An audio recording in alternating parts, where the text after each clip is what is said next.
I got idea, Twin Peaks boys. You take me for a podcast on the last Twin Peaks Unwrapped. The community reenactments are over. I just wonder what Joyce Picker's gonna do now.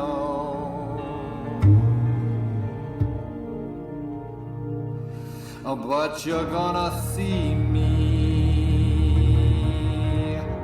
but I won't be seeing you, 'cause I'm still gonna do the Rose magazine that is blue. But there's no more Twin Peaks Unwrapped podcast.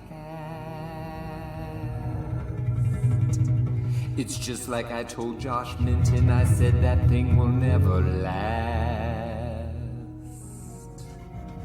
Well, I mean, I had to sing one more time. I think we all knew that. I think people would have been disappointed had I not sung. Oh, one more time for my Twin Peaks boys. I don't remember the first time I was on the Twin Peaks boys because, wait a minute, that doesn't sound right. I just want to go on record. I was never on the Twin Peaks boys. Okay, that's what I call their show. It's Twin Peaks Unwrapped. Yes, a professional would redo that. I'm not going to. I'm going to let it stand. I don't remember the first time I was on the Twin Peaks podcast. I do not. I wish I did, but I don't. I just remember that we bonded right away, and you guys never stopped asking me to do crazy shit for you.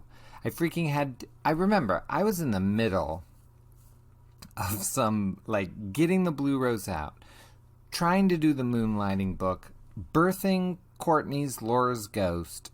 Everything was going on at once. And Ben sends me a text. Hey, Scott, could you rewrite the 12 Days of Christmas and also play it on the piano? Would you mind calling Cheryl Lee to see if she would sing it? And I was like, Ben, no, I'm not going to call Cheryl Lee. Wait a minute. I mean, I didn't do that. I wrote the stupid 12 Days of Christmas, but I did never... That's actually not a bad idea. She's never been on the show. I mean, everybody knows that Cheryl and I are buddies. I'm going to do it. Let's call Cheryl Lee. Hey, Cheryl, it's Scott Ryan, your buddy. Hang on. Let me call you right back. Well, heck. That was embarrassing, but so Cheryl Lee doesn't want to talk right now. I'll try someone else. Hi. Harry, Deputy Andy himself, it's Scott Ryan. Listen, my caller ID said maybe Scott Ryan. Well, look who's Mr. Attention to Detail all of a sudden. Trust me, it's me. Hey, Ben and Bryon got canceled. I think Bryon said something really dirty on the air. I wonder why it said that. That's strange. Well, that's his sense of humor. Don't worry about it. It is strange. But you've heard of Twin Peaks Unwrapped, right? You've seen it on the internet everywhere? I've never seen that. Oh, well, actually, I'm not surprised you haven't seen it. But I was thinking, maybe you could go on their show and wish them a goodbye or something. It'll probably be a big deal. A lot of people will be tuning in. Do you think that we could make money doing this? Oh, no, there's no money in this. This would be free. Take care. Well, this is getting rough. Looks like I'm getting a phone call. Hi, Scott. This is Piper calling. Oh, Piper, Lori, this is such an honor. I'm sure Cheryl texted you. How are you doing? I'm fine. Look, Twin Peaks Unwrapped podcast is ending. Oh. Really? You're going to take it that badly? Would you be willing to go on their show? What? Yeah, go on their show. Be a guest. No. Please, Piper? I can't find anyone. Goodbye. Good Lord, what did these boys do? Wait a minute, I remember. Ben has a bond with Sherilyn Fenn. I'll call her. Hi, Scott. It's Sherilyn. How are you? I'm doing well. Thanks for asking. Would you be willing to wish Ben and Bryon, especially Ben, because he's ending the show. I think he's ending it for a really good reason. Do you want to come on? I just hesitated because I think it was a dumb reason. Yeah, a lot of people think that their reason for quitting is dumb, but I guess if you come on, you're afraid that Ben will hound you and beg you to talk to him every day? Yep, that's true. All right, thanks and have a great day. Bye. You too. Bye-bye. Ooh, my phone. This must be Cheryl calling me back. Yeah, hi, Scott. It's Ray Wise calling. Oh, what a treat. Thanks for calling. How are you? I'm good, thank you. Look, I'm struggling and I'm embarrassed because I'm here live on Twin Peaks Unwrapped. Would you be willing to wish the boys good luck? What was that last thing you said? Just wondering if you could say how they did such a great show and how wonderful they were and what they gave back to the Twin Peaks community. You're kidding. Really? Come on, Ray, as a personal favor to me, can you do it? No. I mean, I understand, but I mean, isn't there anything great you could say about this podcast? You stumped me. Well, I mean, if you don't want to do that, maybe you'll come on the Red Room podcast or be in the Blue Rose. All right, great, Scott. Okay, bye-bye. Oh my gosh, the Twin Peaks boys have a worse reputation than the Twin Peaks archive tweeting out secrets during the filming of The Return. I know who'll do it. Hi, Scott. What are you working away on? Oh, Amy Shields. I am working on the hardest project I've ever worked on in my life. Ooh, exciting. Not really. You try to get somebody to say something nice about Ben and Bryon. Oh, I hear you. And I need somebody sweet and nice to just wish them goodbye or say something good about them. Oh, that's what we're talking about. Okay. And I just know that you always are kind to everyone. Would you just, go on Twin Peaks Unwrapped? You're so good. I'll talk to you soon, Scott. Bye. Okay, I got a call. Michael Horse. Maybe Michael Horse will take my call. Let's see. Hello? Michael Horse, this is Scott Ryan. Oh, how you doing? I'm doing great. Look, I'm trying to find anyone from the Twin Peaks cast to say something nice about Ben and Bryon. They've done their podcast. Would you be willing to say something nice about them? Oh, sure. What? You would? Oh, yeah. Oh my gosh, this really means a lot to me. You've been on their show, and they've helped the Twin Peaks community. Oh, yeah, they're great. But now that I'm here, I really don't feel like it. I gotta go. Talk to you later. And scene. So there you go, Twin Peaks boys. Looking at the time, I just realized I chewed up 8 minutes of your podcast. Like time was ever one of your concerns. I hope you enjoyed my little skit. I actually did call Michael Horse, and it didn't record the first time. I had to call him back. So once again, you made me bother another Twin Peaks actor. The rest of it was all fake, so nobody freak out. I pieced it together from interviews. Honestly, what you've done is incredible. You've given people a home and a place to express themselves. You opened your doors. You supported everyone. Anyone who wanted to do things, you supported them. You supported me all through the years. We could never have done the Blue Rose and all of the books without your support and getting the word out there. You guys are both the kindest people, and I'm honored to call you friend. I was excited to work on the Twin Peaks Unwrapped podcast book with you. That was incredible. People can still get it. They can still support you. Just thank you for what you've done, and I can't wait to return on the show when you come back to do the next thing you do. I love you both, and Scott Ryan, out.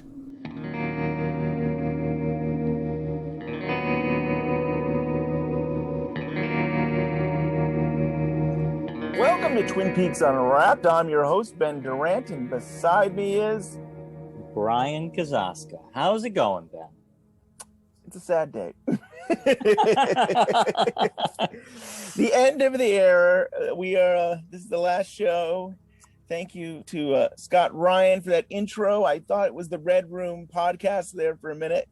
Yeah, it was pretty epic. I was just like, how is he getting all these guests? Oh, wait, never mind. But he did a fantastic job, and I'm so happy he did that because 2020 was the first year.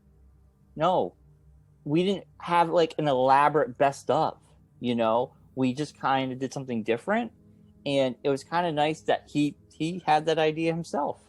So he did the 12 Days of Christmas. That's true. But you pushed him to do that, Ben. Behind the red curtain, that was Ben's baby, and you push, and Scott did it. And Scott's not kidding. I was like, "Can you get Cheryl Lee?" I really did. I was like, I'm going to try to get everybody I can for that Christmas song for, just right. For the fun. And you know what, though? I think the audience needs to know. I mean, that's really what has driven our podcast when it comes to interviews, the book. It's your tenacity, Ben. You push, you don't take no for an answer, and we have accomplished a lot because of that, I think. So I say thank you. I mean, I don't want anybody to think that I ask. I mean, I think if anything, that's all we can do is we can ask and they can say no. And, it doesn't hurt to be like, hey, wouldn't this be fun? Right. Yeah. No, I think it's great. I think it has pushed me past my comfort zone. Probably yourself, too. We wrote a book together. That was beyond our comfort zone. I know both of us like, what do we get ourselves into? I mean, especially when it was like every Sunday you and I were sitting at the library for the whole day till they kicked us out of the library, right? Working on the book and stuff. And it's like, what did we get ourselves into? But it was successful. It sold out, and I mean, it sold out. And then as Scott has said, you can still get it again by books on demand. So they just basically print one book if you want it, and now you can get it anywhere on any Amazon, and you don't have to worry about shipping if you're from a different country. Right. Yeah. It's pretty wild to be on our second printing. I mean, who would have thunk? I honestly never thought that. So that's pretty. I just wanted to, make sure that we didn't have to, be going to debt for printing out books. I mean, right, we were self-publishing, and so as long as we weren't in debt, and Scott had tons of books left in his house, I was happy. I mean, right. So what is this show? This is our last show. What are we going to do, Bryon? Well, I hope you brought lots of guests, and you've got a lot of theory, and you've got a lot of lasers and fireworks. I got it all, baby. I got it all. I mean, we got a lot of voice messages and emails. I think this episode's going to be hearing the feedback from the community and us reacting to it and talking, and maybe it'll bring back some memories, I think. Maybe it will. We can reminisce a little bit, and we can just wind down Twin Peaks Unwrapped as we know it. We'll talk a little bit later about the future Twin Peaks Unwrapped. But Ben, I think we should go into our first voicemail or email, whatever you have first in that doc. Yeah, and just to share with you, it was so cool. We had this phone number where people could call in and leave voice messages, and some people send us messages other ways, whether it was email or text or DMing. And my wife Tracy is actually reading those messages so that Bryon and I don't have to read it and stumble as we try this. There's going to be a great email that harkens back to the very beginning with us, with mispronouncing names. So I'm excited to hear that one, because that's going to bring up some great conversation. Do you want to do that one first, since you brought it up? Oh, we should then. Hey there. First off, I both recently moved and discovered your podcast. It's been a pleasure to binge listen through dozens of hours of packing, cleaning, unpacking, and organizing. Thanks. And I just saw that you're ending it soon. So it goes. Anyway, I'm about 40 episodes in, so you may have addressed this trivial thing in the years between 2015 and 2021. It's about Ronette Pulaski. Not the Pulaski-Polanski beef, but what Pulaski might reference. I think some listeners suggested Casimir Pulaski, the Polish aristocrat, which I doubt. While he seems to be a notable guy from Chicago to New York, nobody from the West Coast knows who he is. That's an exaggeration, but still. I'd suggest it's a nod to Ed Pulaski, a USFS guy who modified an axe so that it combined an axe head and an adze in one tool in order to help fight wildfires, cutting fire breaks, that sort of thing. He played a big part in fighting the devastating Idaho wildfires of 1910, which is well documented in Tim Egan's fine book, The Big Burn. It seems a bit of a throwaway, but there's the fire reference. And as a Spokane kid, Lynch may have been familiar.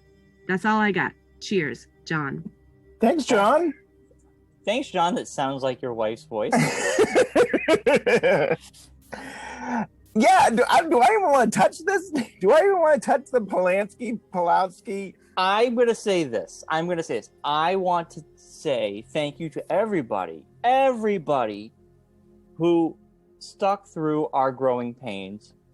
The problem with Ben and me, we're very much alike.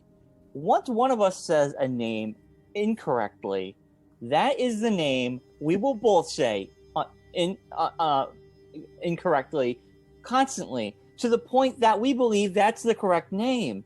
And I think in the beginning it was probably nerves. Sure. We're nervous. This is our first time doing a podcast. We're kind of like trying to get things done. And I'm making excuses here, but it's just who we are. We get that way. We start laughing about stupid stuff, and before you know it, we can't remember our own names. So that whole thing debacle, which a lot of folks would get stuck on, and we get a lot of emails about.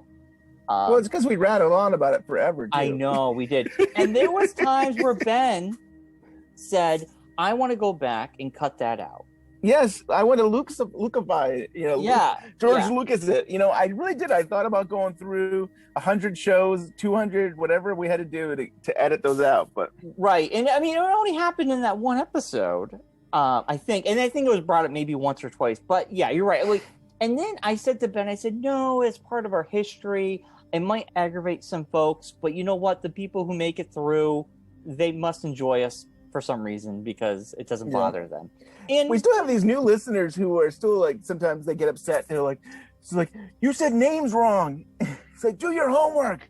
And they're like so mad at us. And I'm like, yeah, we make mistakes. And we did take notes. We had our notes, and still somehow we would mess up. And in the early days, we didn't edit. And I think partly is like we were just trying to keep up with it. Like we wanted to put out a show every week, and it's a lot to try to do 50 plus shows in a year. And for us, we felt that we wanted to do that. And part of that was, okay, maybe we weren't going to edit as much.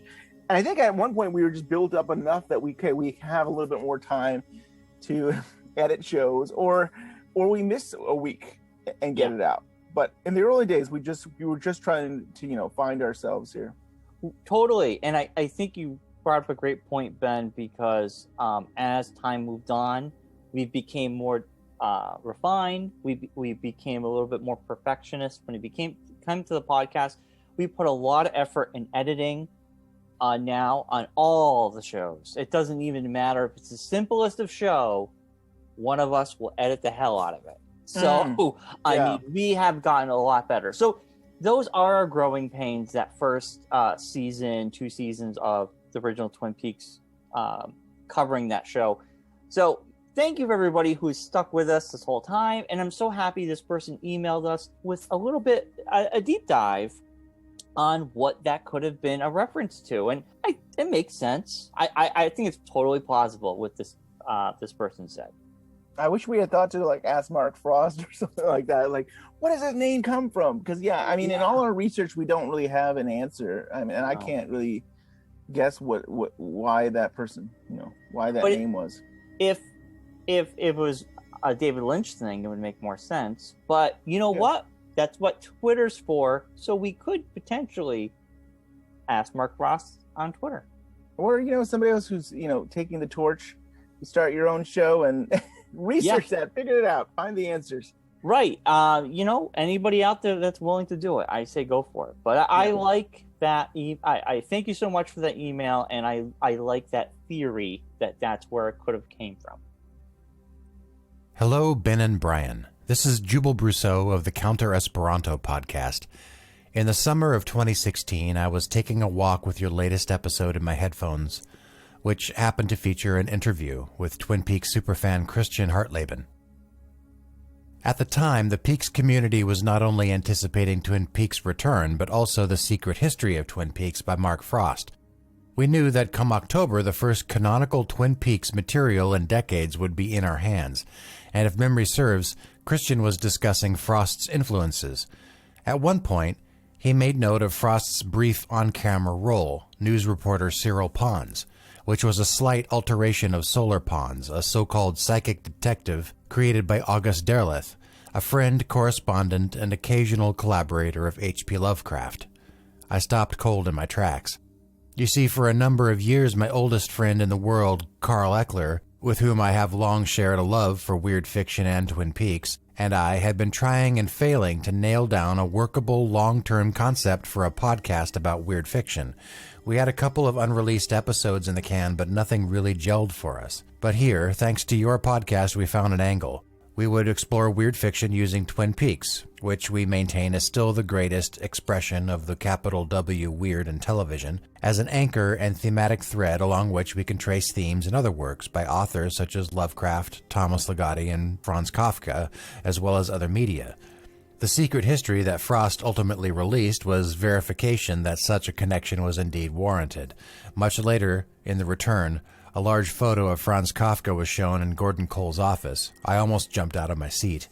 At any rate, all of this is to say that Carl and I owe you guys a debt of gratitude, not just for inadvertently providing a spark of an idea, but for your openness and generosity to the entire breadth of the Twin Peaks community in all its aspects. You really are the Tonight Show of Twin Peaks podcasts. You have given the same attention to fan art creators, podcast hosts like us, and Twin Peaks burlesque performers as you have given to the show's creators, crew, and actors, including Frost and Kyle MacLachlan.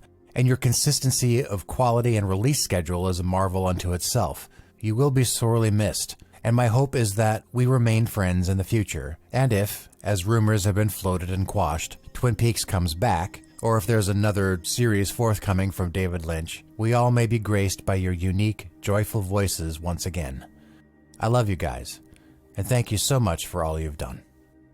Jubal! Jubal's awesome, isn't he? And Jubal and Carl from Counter Esperanto podcast. Yeah, and it's great to hear that story about what kind of pushed them to do their podcast. I didn't know about that. Thank you, Jubal, for giving us that behind the curtain peek into your life. We had them on episode 96. Oh, wow. 96 we had them on, and ever since then we've been friends. I did a split, well, not a split, a trifecta maybe. It was JB Mitten, Jubal, and myself. We did a Last of Us Part 2 review. Oh, where was that? Was that the Red Room podcast, or it went out on the Red Room podcast and went under my other podcast, Geekonomics. And then it went under Counter Esperanto. Nice. So, yeah, that was last summer.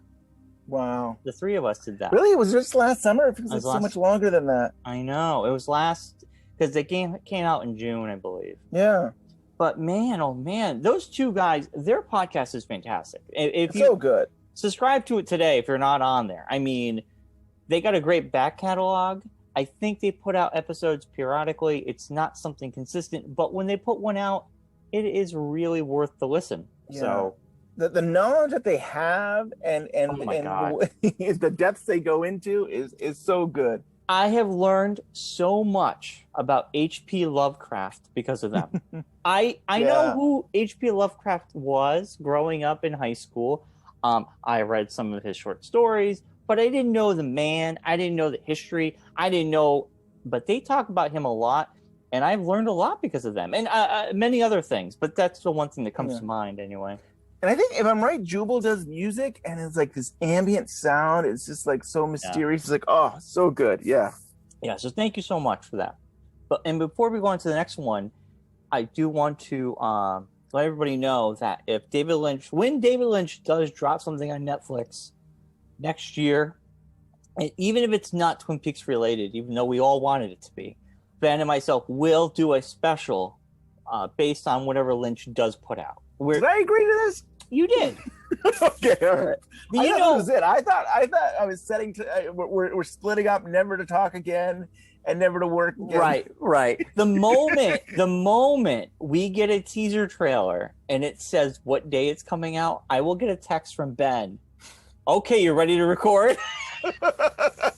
No, what I thought you were going to say is like, okay, we have to have pre-shows to set us up to get to that point. Yes, we have to do all 3 seasons again.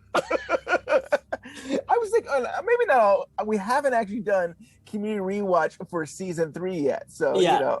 Yeah. We'll make up the script. That's right. Yeah, well, fan fiction. Yeah, we'll do it all up. We'll do it all up. Yeah. Yeah, we will be back. Whatever Lynch does put out in the future, we are going to do a special show based on that. So yeah, that's I mean, why we talked about doing specials. I mean, it's almost, I feel like it's like Red Room timeline, a Red Room podcast, where they do it when they feel like it. They don't put one out every week, but if there's something that they're interested in, they want to share, they put a show out. And I think that's what we're talking about, maybe doing specials here and there. Right, yeah. That's why I ask you, do not unsubscribe to us. Keep us in your podcast feed. Please, still be with us on social media, because we're still going to have a presence of social media even when the podcast is dark. And we do have a list of ideas for even this year. So it's possible you could hear from us again in 2021. Correct. I hope people enjoyed the What If Cooper show, because I feel like that was one of those times where we could put more energy into it, and we had the time to kind of get the audio clips and kind of, just think it for a little longer and come up with theories. And I think if you like that kind of thing, I think we could do things like that in the future again, if maybe. Yeah, definitely. That was a lot of fun. Bryon and Ben, what can I tell you both? For 6 years, I've joined you as you've explored the corners and contours of one of the most significant television productions in a generation. You opened Twin Peaks up to me again after many years of quiet despair, after I had experienced the show as it aired in the early 1990s, and as the critical analysis mostly dried up in the decades that followed, with a respectful nod to John Thorne and Miller's Wrapped in Plastic magazine. I loved your experimental approach to the analysis, with Ben, a longtime Twin Peaks devotee, accompanying Bryon on his first-time viewing experience. It was both refreshing and revelatory. You cared about the little things, from script deletions and rewrites through to production insights and character development. Your podcast interviews with many of the cast and crew were both insightful and nourishing. Twin Peaks means the world to so many of us. Thank you both for the care you took in handling our obsession and the commitment and enthusiasm you consistently showed to delivering really outstanding content. I wish you the very best for the future. Adam McGinnis. Thanks, Adam. Thank you, Adam. That was a very sweet letter. Thank you so much. Yeah, it is crazy to think what a community we got ourselves in. I'm always we feel blessed every time. It's unbelievable. Is it so strange how you start off as the newbie, and it's in some ways that seems so long ago, but to go through all those seasons, and then us getting to experience season 3 together for the first time, and yeah, that was kind of cool. To be honestly, people say you have the you get when you get a new job and you have the imposter syndrome. You feel like an imposter, you don't feel like you should be there. Everyone's way above you. You feel like, why am I here? When we first started the show and we had John Thorne on and we had, all these other folks on, Brad Dukes, right? And everybody, I had imposter syndrome because I felt like, what am I doing here? Everybody knows this show inside and out. I'm just getting into it. I felt like the outsider until I finished all of 1 and 2. And then Fire Walk with Me, because I still felt like I was missing that piece. Oh, yeah. For me to go through my journey and finally feel like, oh, I can talk about this now and I can dig in more because now I understand what I saw. It felt good. So, I think the community is very welcoming towards people getting into it. Definitely. There's some communities where people are just gatekeepers, right?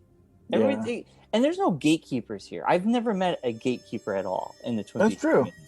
And I was always so jealous of you because you were seeing this with fresh new eyes. So to be able to go back in time to younger myself, where I got to see Twin Peaks for the first time, and I get to kind of relive that a little bit just by watching you. And I'm still so surprised that you never figured out who the killer was. For you to be in shock and be like, no.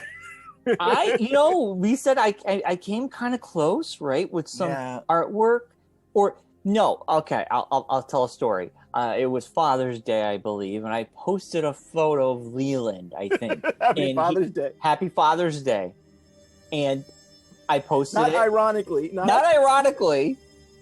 I thought because he was a grieving father that I will post it Father's Day.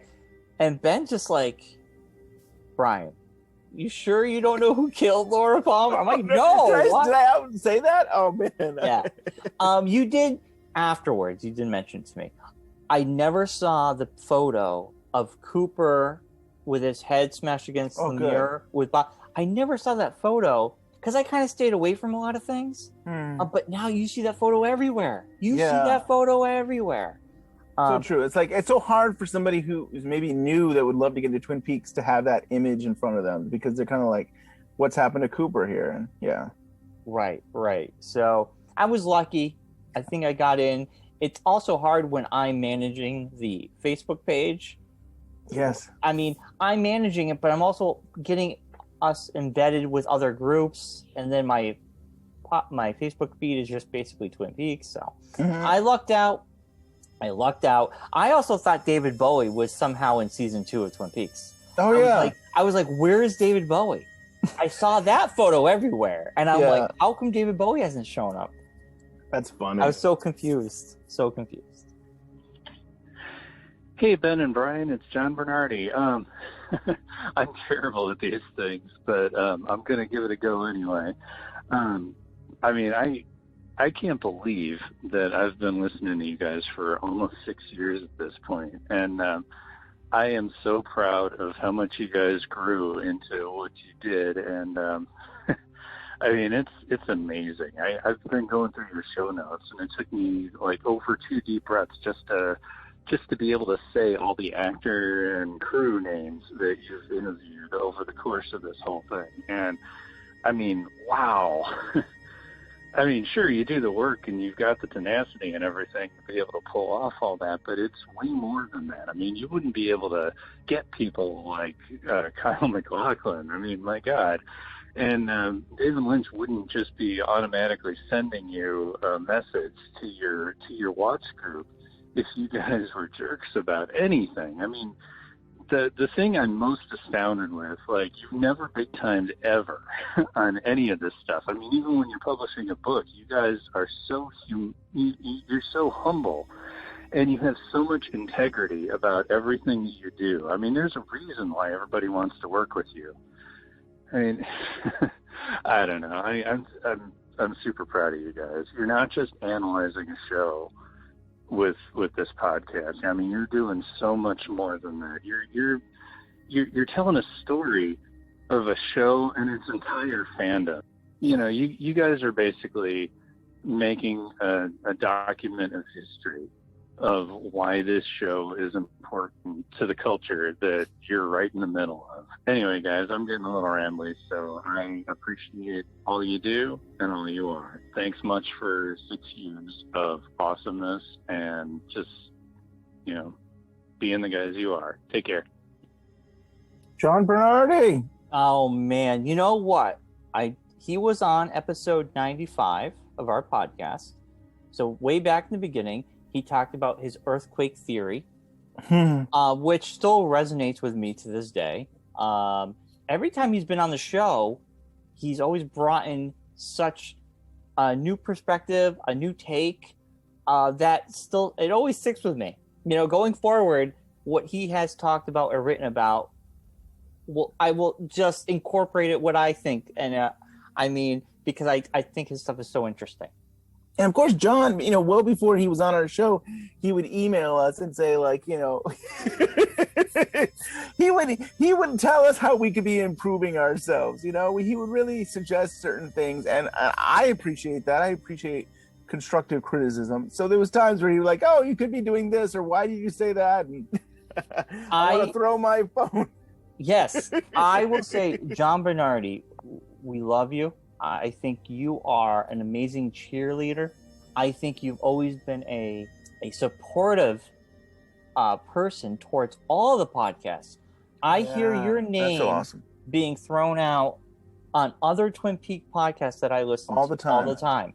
Yeah, you gave us criticism in the very beginning, but it was great because it was done in love. It was done because he enjoyed it and he saw the potential of what we could be. Right. And you seem to do that with everybody. And I think it's fantastic. And I think John Bernardi is a fantastic cheerleader for the community at large, and he's a big supporter of a lot of the podcasts. And I don't know if he's still doing it, so I don't be mad at me if I don't know this, but I believe at one time you were kind of giving like a small it was a weekly thing, like what's happening this week on the Twin Peaks podcast, which was so awesome and stuff. Yeah, it was. I really got a kick out of that, just because I couldn't hear all the Twin Peaks podcasts, but he would give like little descriptions of what's happened this week. That was great, and I really love his theories and his articles for 25 Years Later site. I mean, he did one where there was like a deleted scene in the Blu-ray of Twin Peaks Blu-ray, and I think it was like the fireman was like saying about the 13th, beware of the 13th sycamore and stuff like that. But he did a cool article about that. But he's always doing really cool theories. Yeah, I just love it. I love his work. Right. So check him out at 25 Years Later, and your mind will be blown. And thank you, John. Thank you, John, again for being there for us throughout the years and that awesome message. Twin Peaks Unwrapped, Ben and Bryon, you guys are the best. I'm so glad I started listening, following, and made friends with you both. I'll never forget our adventure to New York City for split screens and then recording the pod on our train ride back. You both are the best, and I shall miss you. But at least I know we'll see each other again soon, my friends, and not in 25 years. Meanwhile, JC. JC! I love that. That was what an experience that was, going to our trip to New York, and we're all on the train, and the sound of the train and us recording a podcast on it. That was kind of special. That was kind of crazy. It was very special, and I think it was so cool that we were talking to JC on Twitter, and she was part of the Book House Babes, and you're like, oh my God, you live like 20 minutes away from us? Well, for me. Yeah, right. She was 20 minutes away from me. And we were like, you know what? Why don't you come into the studio when we were pre-pandemic, and why don't we record a show with you? And we used to do these things. We haven't done them in a very long time. Our live shows. We go Facebook Live or Twitter Live, whatever. We could, sometimes the audio wouldn't work. Who knows? There was a lot of mishaps. But we would record it, and basically it was just like you, me, and JC just talking about stuff. Yeah, it was pretty cool. Yeah.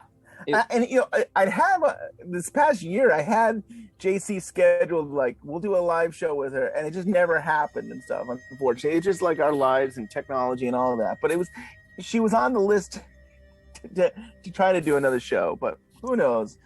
I know, and I think we got her on. She did some voice recordings for Community Rewatch. Yeah, that was awesome. Yeah, so that's so great. And we had her on for a Community Rewatch with John Thorne. Yeah. So that was kind of like the last time we had her on. So at least we got her on that way. But JC, it's been amazing. I'm so happy you invited us to your birthday. And that's where the idea that I presented to Ben about David Lynch Madness. Was that right? Yes, is that her birthday?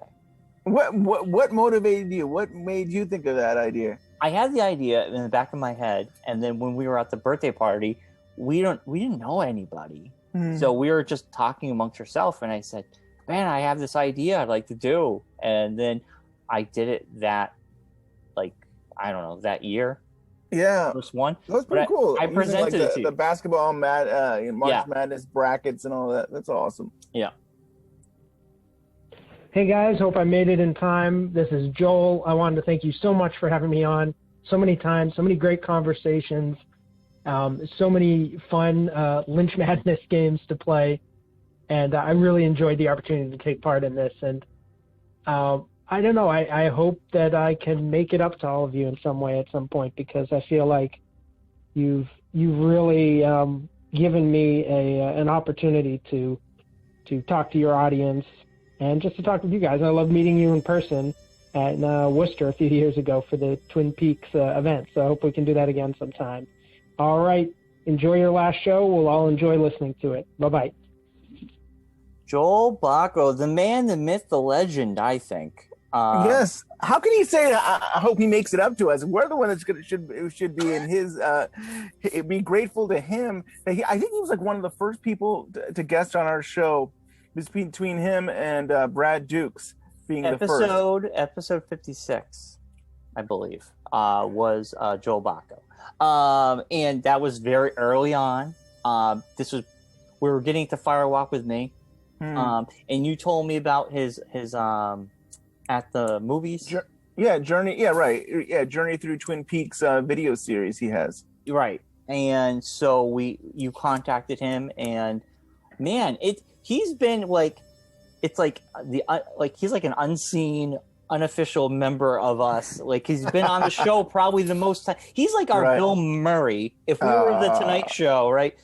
If we were Letterman, Bill Murray was on that show a million times, and he's kind of like that because he's been on our show a lot, and he did the whole Madness series with us, which was really cool. And getting to meet him in person, like you said, was a great night. I think about the night all the time. Oh, it was fun. It's pretty special. Yeah, and he's such a scholar, a brilliant person. Like I'm just like. I'm always amazed, like the knowledge he's able to take and then compare it to films and television, all that. Amazing. And like, so I was always grateful that he would come on the show. If anything, like we probably had him on less over the past couple of years because he was busy on his own podcast, and I didn't want to bother him because he's got so many other projects he's working on. And anytime he'd be like, yeah, I'll join for the Madness shows, I'd be like, yes, we got Joel. And like, and Ben, he had his own segment on our show for a little bit. That's right. He had his own segment. So he was like the third member of this podcast. So in a weird way, I think. So what happened to those segments? We did segments. I mean, I always, if we do these specials, I kind of think we should go back to doing segments again, especially because we could get like, updates on Twin Peaks, where we're at. And I don't know. The segment thing was kind of fun. I think it was fun. I don't think we need to go back to segment. What? we had music for every segment. I know. It's great. Yeah, I think it was a great idea, Ben. I think that was a fantastic idea, and having Joel part of that was very special. And we owe a great deal to you, Joel Bacco, for allowing us to have you on our show because I think you elevated it. So thank you. Definitely. And I could always kind of, I always felt like Joel, like he knew his stuff, and like. We almost didn't need to have a show. It's like just put the microphone in front of Joel. We'll go have dinner and come back because like he just knows stuff. Like he can talk and he expresses himself amazingly. And it was just I'm so glad he has his own show and his own podcast now because that's what he should be doing. Subscribe to that podcast today. I'm telling you, he does more than just Twin Peaks. So if you're a movie buff, that's where to go. Hi, Ben. This is 1400 River Road, and I just want to say I'm going to miss you guys so much. Thank you for all of the hard work you've done over the years. Thank you for the incredible interviews, your book, and the Twin Peaks Unwrapped watch party.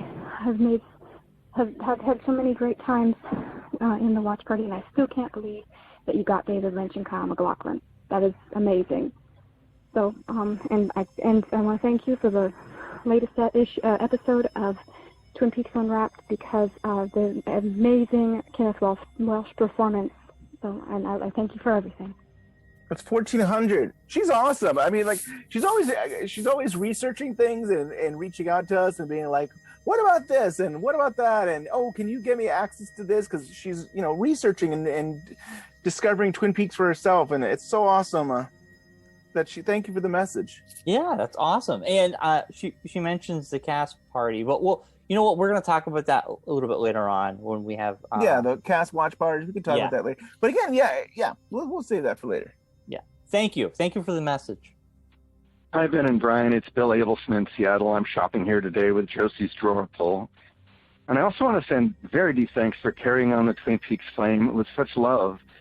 I think you've gotten to interview basically everyone because you're just very sincere, down-to-earth guys, and everyone feels comfortable with you. Also, huge gratitude for opening up Unseen Players. That's been a huge thrill for me, my lovely partner Blythe, and my great friends Chris and Becky. I look forward to your future special podcasts and to seeing you in the trees either northwest or northeast. Ciao. Thanks, Bill. And Bill was awesome on the part of the Unseen Players.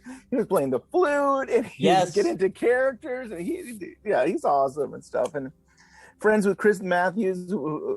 I mean, we knew Chris Matthews from festivals and stuff, and it was so cool. that like we hadn't touched base with him in years, and Bill kind of brought him into the community rewatch shows, which was so awesome. I mean, I am so happy we opened it up to the community, because we got all these folks involved, and I think it really made their day. I mean, it made my day when I got to listen to it, because you would edit these things, Ben, and you did such a great job, and I would listen to it, and just the love and so much you can hear the fun in their voices. They're having this is a great time. So yeah, these community rewatches were so much fun. They were a lot more work because there were so many pieces to it, but it was so much fun. And to have, people from 25 years later work on it, and the Pink Room Burlesque people work on it. And then I was really scared to do this, and I think we've said this on the past shows, but Bryon, you were like, we should just open it to everybody. And I'm like, oh my gosh, this is going to be a nightmare. We have to depend on new people. And how do I know they're really going to record this and they're going to be able to?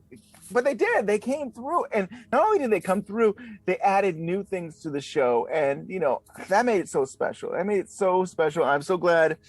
I think we worked good for each other, Bryon, that, there's times where both of us are outside of our comfort, and we push each other and say, we can do this. And it's like, so to invite new people and to get new blood working on these shows, it was so special.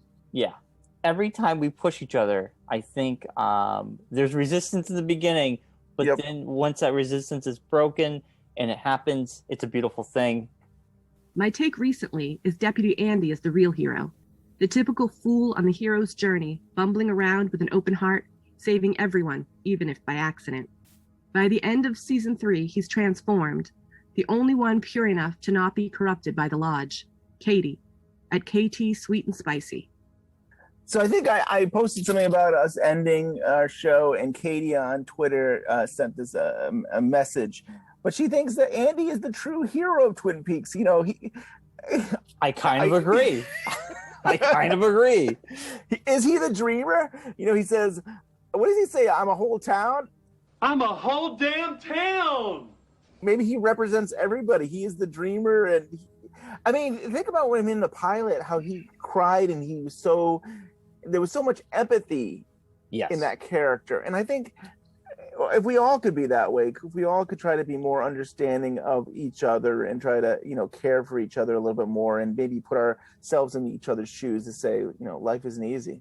And his journey, the hero's journey of Andy, he went from liking Kimmy, from Kimmy manipulating two men to thinking one of them could be the father to her unborn child, making them compete for her love, no DNA test, no nothing, and she just picks Andy out of the, you're the father, I guess. And Andy not even questioning it and just saying, okay, I love you unconditionally, warts and all, and I will be with you. And then we come back 25 years later, they're still together, and she's still pushing his buttons about the chair. And she turned out that she really wanted him to get the chair. So I know there was this manipulation going on there, but it's fun play with each other. They love each other. No, that's what I'm getting at. Pumpkin. Yes.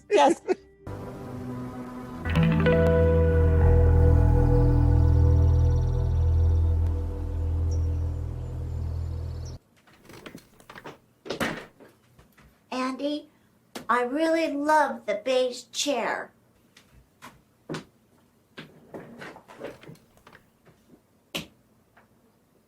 And Lucy, I really love the red chair.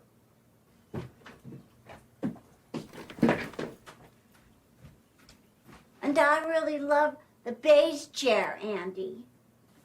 I'm sorry, Punky. You can get the beige chair. Cheekiness between the two. Oh, Punky. But then Andy goes out. We see Andy briefly out in the wild without Kimmy or whatever. And he's all business. He is. Right. He is not putting up with anything. I kind of wanted more of that. Yeah. And then at the very end, for the giant that, basically put him into place where he needs to go, and he absorbs information. Why, Andy? Maybe because he is purely good. Right. And they trust him, maybe. So, and he was the hero. I mean, he was kind of the hero. I do agree with that. So I think everybody had a moment to shine. I mean, Lucy has a moment to shine with the gun. They're shooting Mr. C. Yeah. That's awesome. That's cool. That's really nice. I'm the whole damn town. Man, the last episode of Twin Peaks Unwrapped. I don't even know what to say. This is Andrew Grievous from 25yearslatersite.com. You know, I guess really what I want to say is thank you, Ben and Bryon. You guys have been friends to the entire fan community. You've been friends to my website. You've been friends to me over the past several years. Listening to your podcast even before I got to know you guys, I felt like I knew you guys. And I think that's just one of the big strengths of your show. You know, I remember sitting in my cubicle in my corporate America job with my headphones in, listening to your early episodes, you know, when the show was first starting. And really, like, I was excited for Bryon to get to the point where he knew who the killer was. It's just been a wild ride. You know, I told John Bernardi that I would sing the Golden Girls theme song, but I just don't have it in me tonight. I'm a little choked up. You guys are the best. I love you. Thank you for everything. Andrew, our partner. He said in the past that like we helped him put 25 Years Later site on the map. I don't believe that. I think we've always were there. We were going up together. I felt like we've always been like a team. And if anything, we owe more to 25 Years Later site. I mean, they're always lending their team over to us to do community rewatch or to do other shows that we've had. And like what a great team they've been. And I'm gonna miss these shows with them. Yeah, we've had Andrew on multiple times. One thing was kind of cool. So we did. This is maybe during the segments when we were doing segments. We would actually have a segment where they would read an article, and we had them read an article. Whoever wrote the article would read it, and we would have it in our show.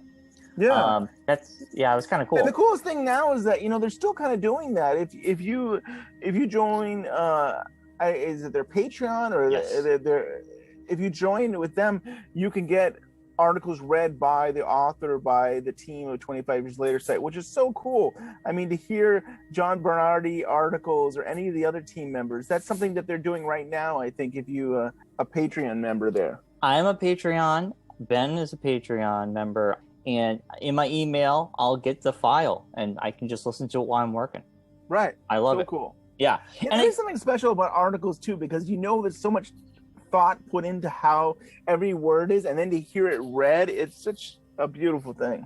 Right. Yeah. And I think their Patreon's really reasonable. It's like for $1, I think is the lowest tier or whatever, $2 something. Yeah. But it's great. But 25 Years Later has always been a very important part of Twin Peaks Unwrapped and vice versa. I think we've helped each other throughout the years, and I think we'll still help each other.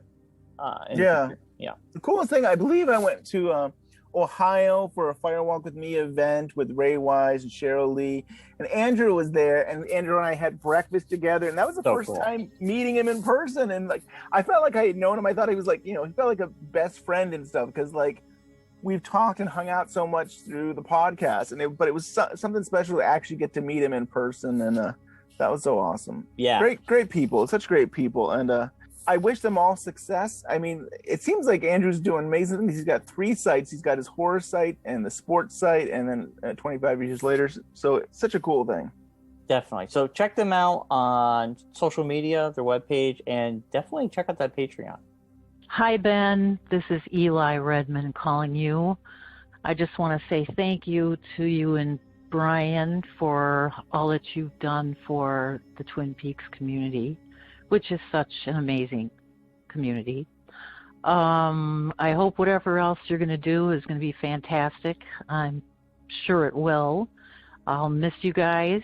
And I do have lots of theories, but boy, too many and too long to leave here. Thanks so much for everything. You guys take care. Bye. Thank you, Eli. Thank you so much. We still have thoughts and theories too. Hopefully one day we'll get to them. Like our What If show that we did was our first time into season 3, really. Our first time talking about season 3. In like 4 years? Is that? Yeah. I don't believe that. That's crazy. So crazy. What are you going to do after this? I mean, so what are your big plans now? Oh, me? Yeah, you. I'm taking a vacation. Me too. I know. This is all I can think of. It's like, oh, it's summertime. It's like, I don't have any plans right now for projects. I'm going to say this right now to everybody out there. This is a vacation well deserved for Ben and Bryon, and for myself. This, like I said before, I'll reiterate this again. We'll be back with specials here and there, and I think having time off in between things allows us to put a little extra work into those specials. And of course, if Lynch popped out season 4 unexpectedly, of course we'll be back covering season 4 if that happened. This summer, it's going to be so nice just to have a nice summer and relax and not have to worry about anything. I think come September, we're going to be like, I miss doing the show, you know? The kids will go back to school. Things will be like, yeah, I'm bored. I don't know what to do. Why don't I have the podcast? And then you don't bring up enough about your other podcast. Can you pitch it? Share it with us again about what you do. You have your other weekly podcast. I have another weekly podcast I've been doing for well over 10 years now. Well over 10 years. With Mark Warnock. We do Geekonomics podcast. I do share it on my Twitter feed. Damn fine job on Twitter. And we record it every Monday. There's no editing. Okay, so there's no... It is warts and all goes out there. It's about an hour long. We just talk about pulp culture news. Right now, like we're going to be covering Loki. We'll be talking about Loki every week, So that's basically it. If you like that kind of stuff, you can join us. I'm not going to say it's perfect. It's like I said, I think you guys have a lot of fun. I mean, we have fun. Listening to that podcast for many, many years, I mean, that's what made me think, boy, you'd be great to do a Twin Peaks podcast because Mark and you have so much fun, and both of you are so passionate, and you have so much excitement about anything, whether it be video games and TV and movies and all that. And I was like, you guys are awesome. So I would definitely recommend checking out. If you miss Bryon on a weekly basis, you should be listening to that podcast. All right. Yeah, check it out. Geekonomics podcasts. Hopefully you'll like it and you'll stay with us.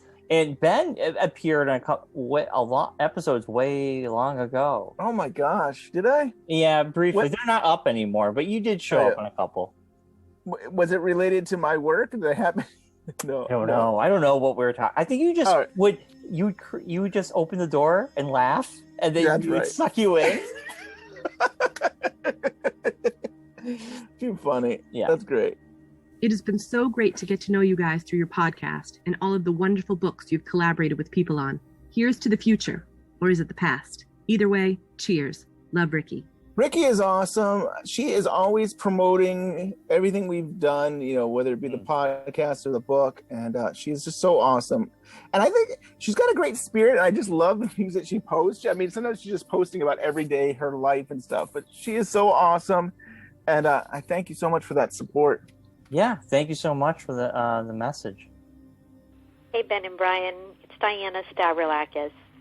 I wanted you guys to know that because of your efforts to make everyone feel included, that this was the first time in 31 years that I actually felt comfortable enough to join in and get involved. I also want to tell you that I think that John Thorne got it 100% right when he said during the Ultimate Lynch Madness episode that you guys picked up the torch where Wrapped in Plastic left off.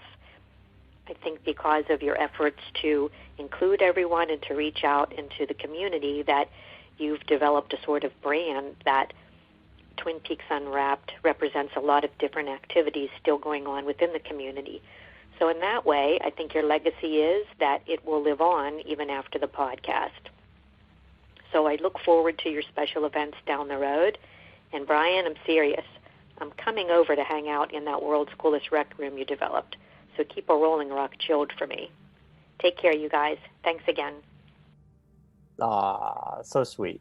Thank you, Diana. Yes.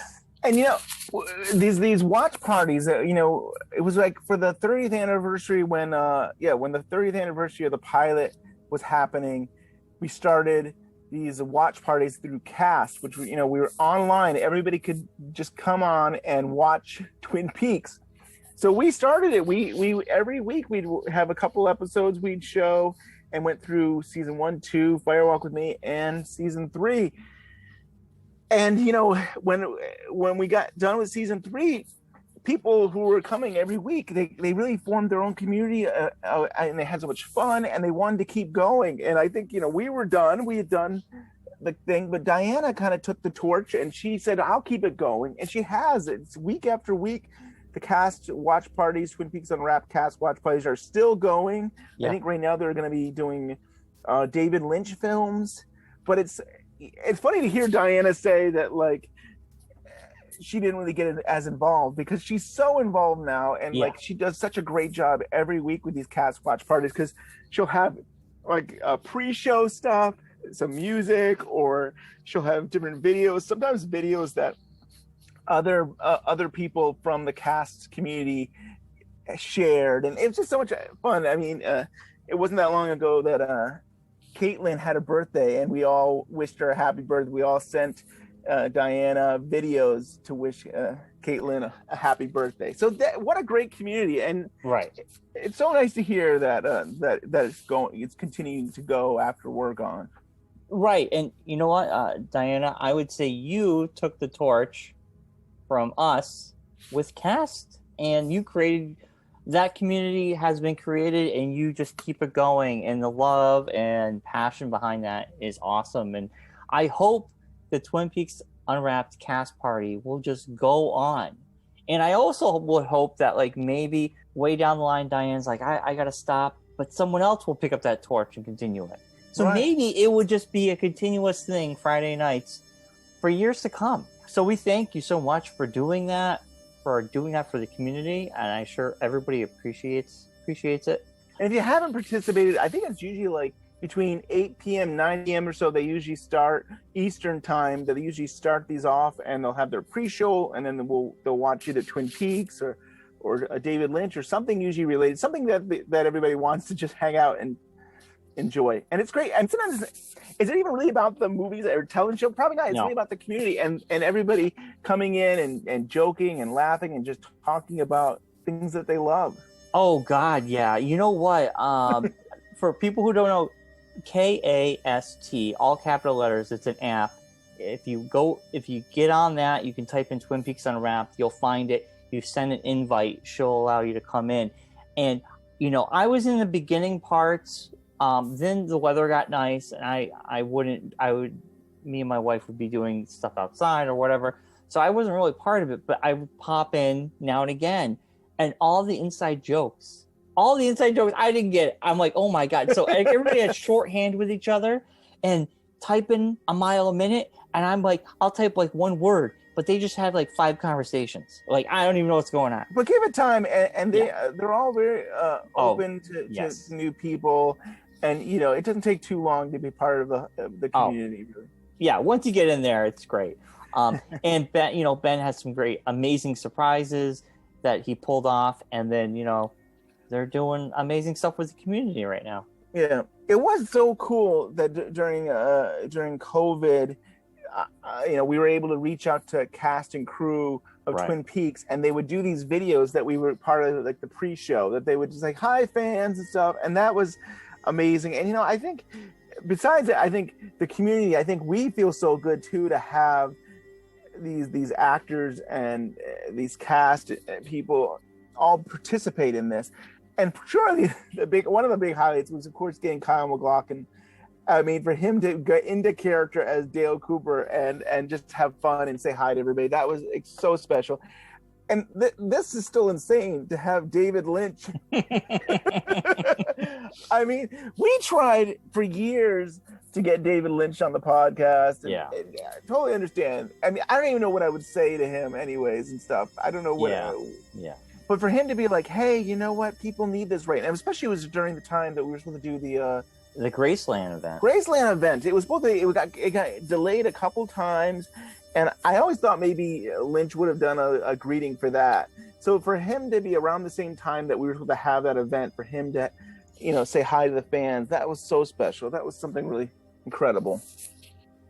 Hi, Ben and Bryon. After all these episodes, shows, interviews, specials, I can't believe it's already the end. It went by so fast. I just wanted to thank you for these 6 years of happiness in your company. Well, for you, I'm just a stranger among others, like thousands of us. It has been an immense and endearing adventure. Wishing you beautiful projects and encounters to come. See you one of these days.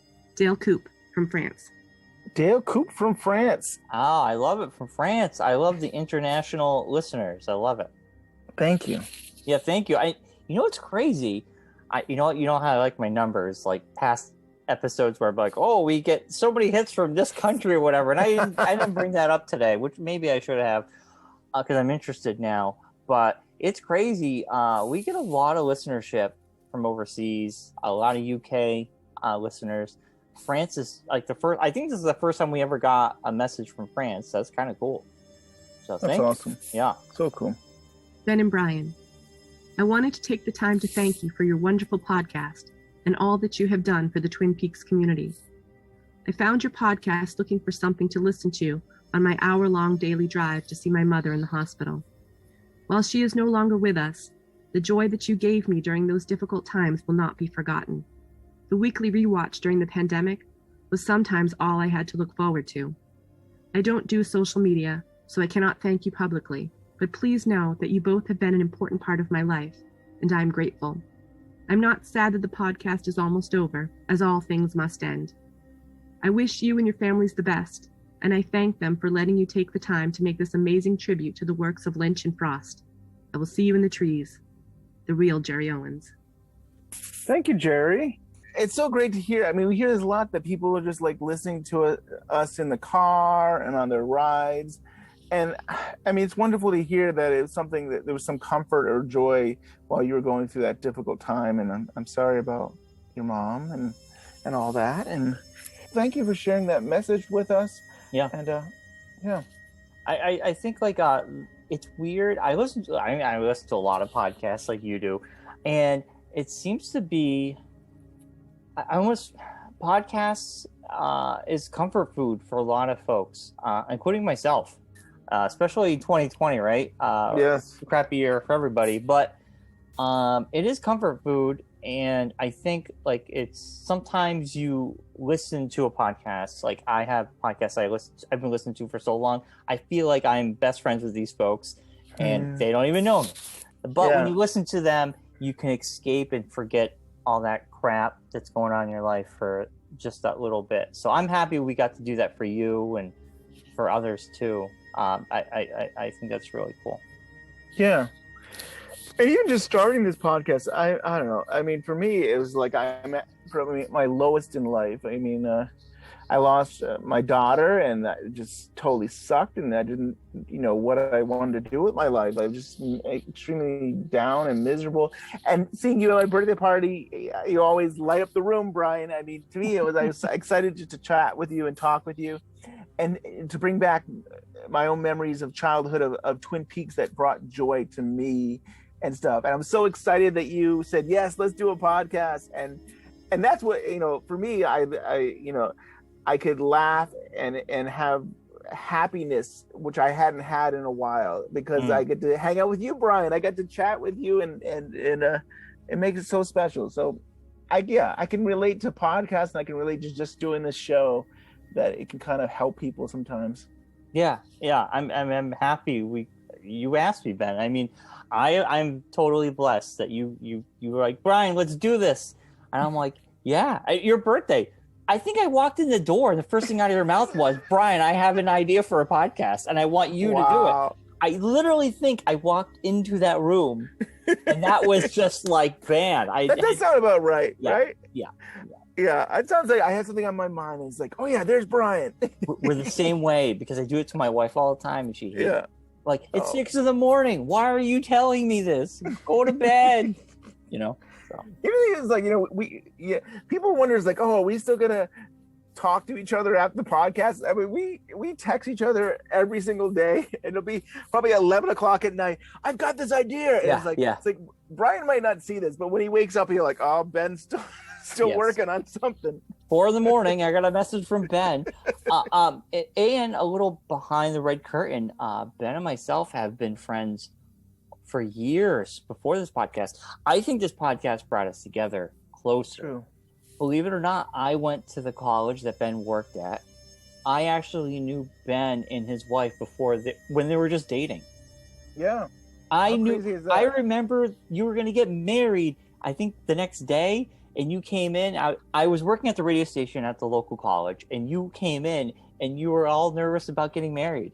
And we were busting your chops because you weren't prepared, you weren't packed or anything. Yeah, I think less about getting married and more about I had to work on my vows, and I did not get myself together to put that together. So even in real life, I'm struggling to get things together. And this is back in 2004-ish, in that area. Yeah, 2003, right? Yeah, 2003. Yep. So that's how long Ben and me have known each other. Wow. And so almost 20 years. We're getting close to 20 years, right? About 20 years.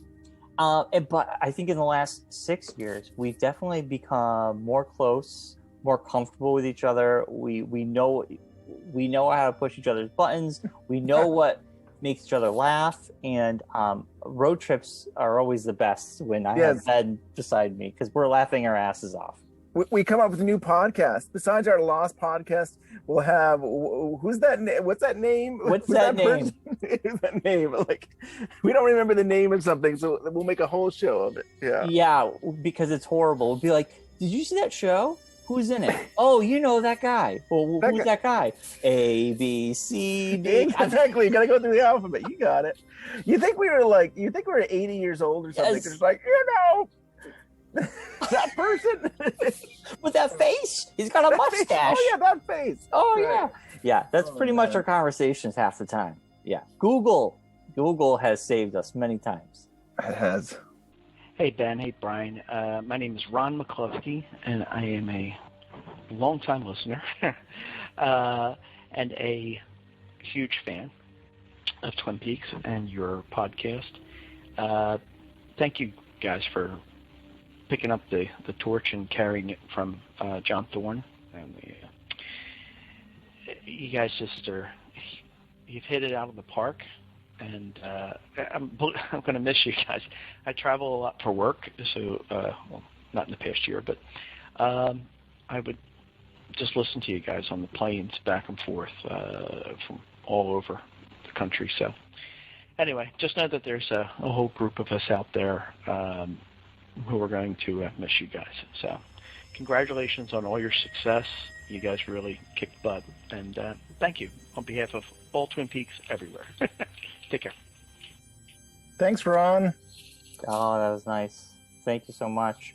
That's pretty cool. I mean, you got a traveling job, get to travel all over the place and listen to us. That's awesome. It is gonna be sad, right? Yeah, it's strange. It's strange. It's just hitting me now, Ben, that this is it, right? The craziest thing, Bryon, is that we did put some planning into this where, especially if you think about the Christmas time, we would sit down at Denny's and we would say, okay, what is our schedule for the next year? And so you're talking 12 months ahead, we're trying to think of okay, here's some of the shows we want to make sure we cover. And this person's got a book coming up. And that was so much fun. And it's strange to look at our schedule and realize, there's not one show planned next month. Yes, it is strange. It's strange because that list would always grow. So another behind the curtain, me and Ben, we go to Denny's, like you said. Now I look forward to that every year. We go to Denny's, we sit there, like Lynch and Frost, at their local diner. And Ben would say, here's the things I think we should cover. What do you think? Okay. And we plan it out. But that list would always grow. Like, it would grow. It would be like, oh, this is happening. Oh, we got to do this. We're going to fit this one in there. And, Right. And then we jam-packed year. But yeah, it's so bizarre to actually see like our schedule being record the final episode. And that's it. It is very, it's kind of like, it's too real right now. It's too real, Ben. Hi, Ben and Bryon. This is Colt from the Unseen Players. Just wanted to say thanks for allowing us to go on this journey with you, and thank you for letting me be a very small part of it. It was really an honor. I know we have to say goodbye for now, but hopefully we'll hear from you again when the wisteria begins to bloom. Thank you, Colt. Thank you. It's hysteria for hysteria. Did I say that right? Whatever David Lynch does, obviously we'll be back to cover it. But man, that plant, that tree, that everybody is just like Cheryl Fenn. Yep, Cheryl Fenn there. And Kyle McLaughlin. I think, didn't they both kind of bring it up? Cheryl Fenn, okay, so she posted it on her Instagram. It got like abundance of comments. And then she was on a podcast and someone asked her about it. And she was just like, oh, I just thought it was a beautiful tree and I had no idea. And I was like, I can't believe I got like all these. And I'm like, okay, come on. I think when Lynch posts something, people in his circle will post it too, because it will generate people to their social media. Right. And it will get interest going. I don't really know if Cheryl Fenn really has anything to do with it, or Kyle. Does Kyle have anything to do with this project? No idea. No idea. I don't know. So, I honestly don't know. I honestly don't. I mean, they've had different names dropped here and there, but I honestly don't know any cast member for certain who are going to be part of this. And I've heard it was called Unrecorded Night originally, right? So we've got two names. We have no cast. COVID put a kind of a pin in what they were supposed to be doing. Who knows if they're doing it now? They could be. So I guess we wait and see, and we'll definitely be back for that. Dearest Ben and Bryon, this is your friend and ever-loyal listener, Christian Hartleben. I extend my gratitude and congratulations to you on behalf of the Facebook group Twin Peaks Between Two Worlds, the premier online community for Twin Peaks news, tributes, theories, and artwork. Across 6 years, you've kept us fans together. It's a debt none of us can ever repay, and that certainly is something to think about. Let's not lose touch, Twin Peaks fans. Please, fix your hearts and join us at Twin Peaks Between Two Worlds. I'll see you in the trees. Christian! So I gotta say, we met Christian in person back in 2016 at the Great Southern Twin Peaks Fest. Is that right? We met back then. Wow. Yeah. And we met him at the record store, if I remember correctly. We were in the record store. It was one of the events in the afternoon, and he started talking to us. And I think he mentioned how like he really didn't leave the house much, but he made the pilgrimage out to meet us and talk to other Twin Peaks fans, and it pushed him to get outside and do it, and he did it. And now he's everywhere. Like he's everywhere. He's everywhere. He's very involved with the Between Two Worlds Facebook group. I love all like his research and study of Twin Peaks is really interesting. And yeah, what a great guy. And I think, he's done so well for himself, and I'm so happy for him. And I think we saw him we saw him at the Twin Peaks Fest. Yeah. And I hung out with him in New York. There was an event. So we've gotten to see him a few times, and I hope one of these days we can get out in the world again when there's some Twin Peaks events and we can get together again. Yeah. I mean, we stayed in the same hotel when we were at the Great Southern, and we would, all three of us would go in the car and go wherever we had to go. Yeah, it was just great to see him. And it's weird. I chat with him once and again on Facebook, and yeah, he's a great person. He's a very important person to the community, I think. Definitely.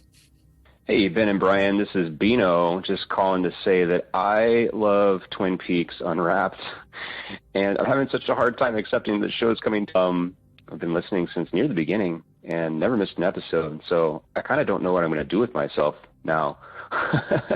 But in all honesty, you know, you guys have just accomplished something special with this show. It's been such a strong 6-year run, so many great interviews, so much that you've done for the community to bring the community together. I mean, words really just don't describe. So just wanted to express some gratitude to you guys. Hope you're really feeling some pride as you close this thing out. And, you know, like Margaret says, it's just a change, not an end. So I look forward to seeing what you guys do next, and I'll see you in the trees. Beto! He's awesome. We have a great story about, I mean, we told it before, but I'll tell it again. It's a great story. We got out the airport. We're freaking tired as all hell. we land in this is the Twin Peaks Festival in 2017, right? Right. And we're trying to get our rental car, and it must have been like midnight, 1 a.m. It felt late or really early. Yes, yeah, I don't know. We were out of our minds tired. So anyway, someone approaches us and says, "You're Ben and Bryon. I recognize those voices." We're like, "What?" And he introduced himself, and I that didn't was even so relate cool. to the podcast. Like, who is this person? Who's this person who knows me?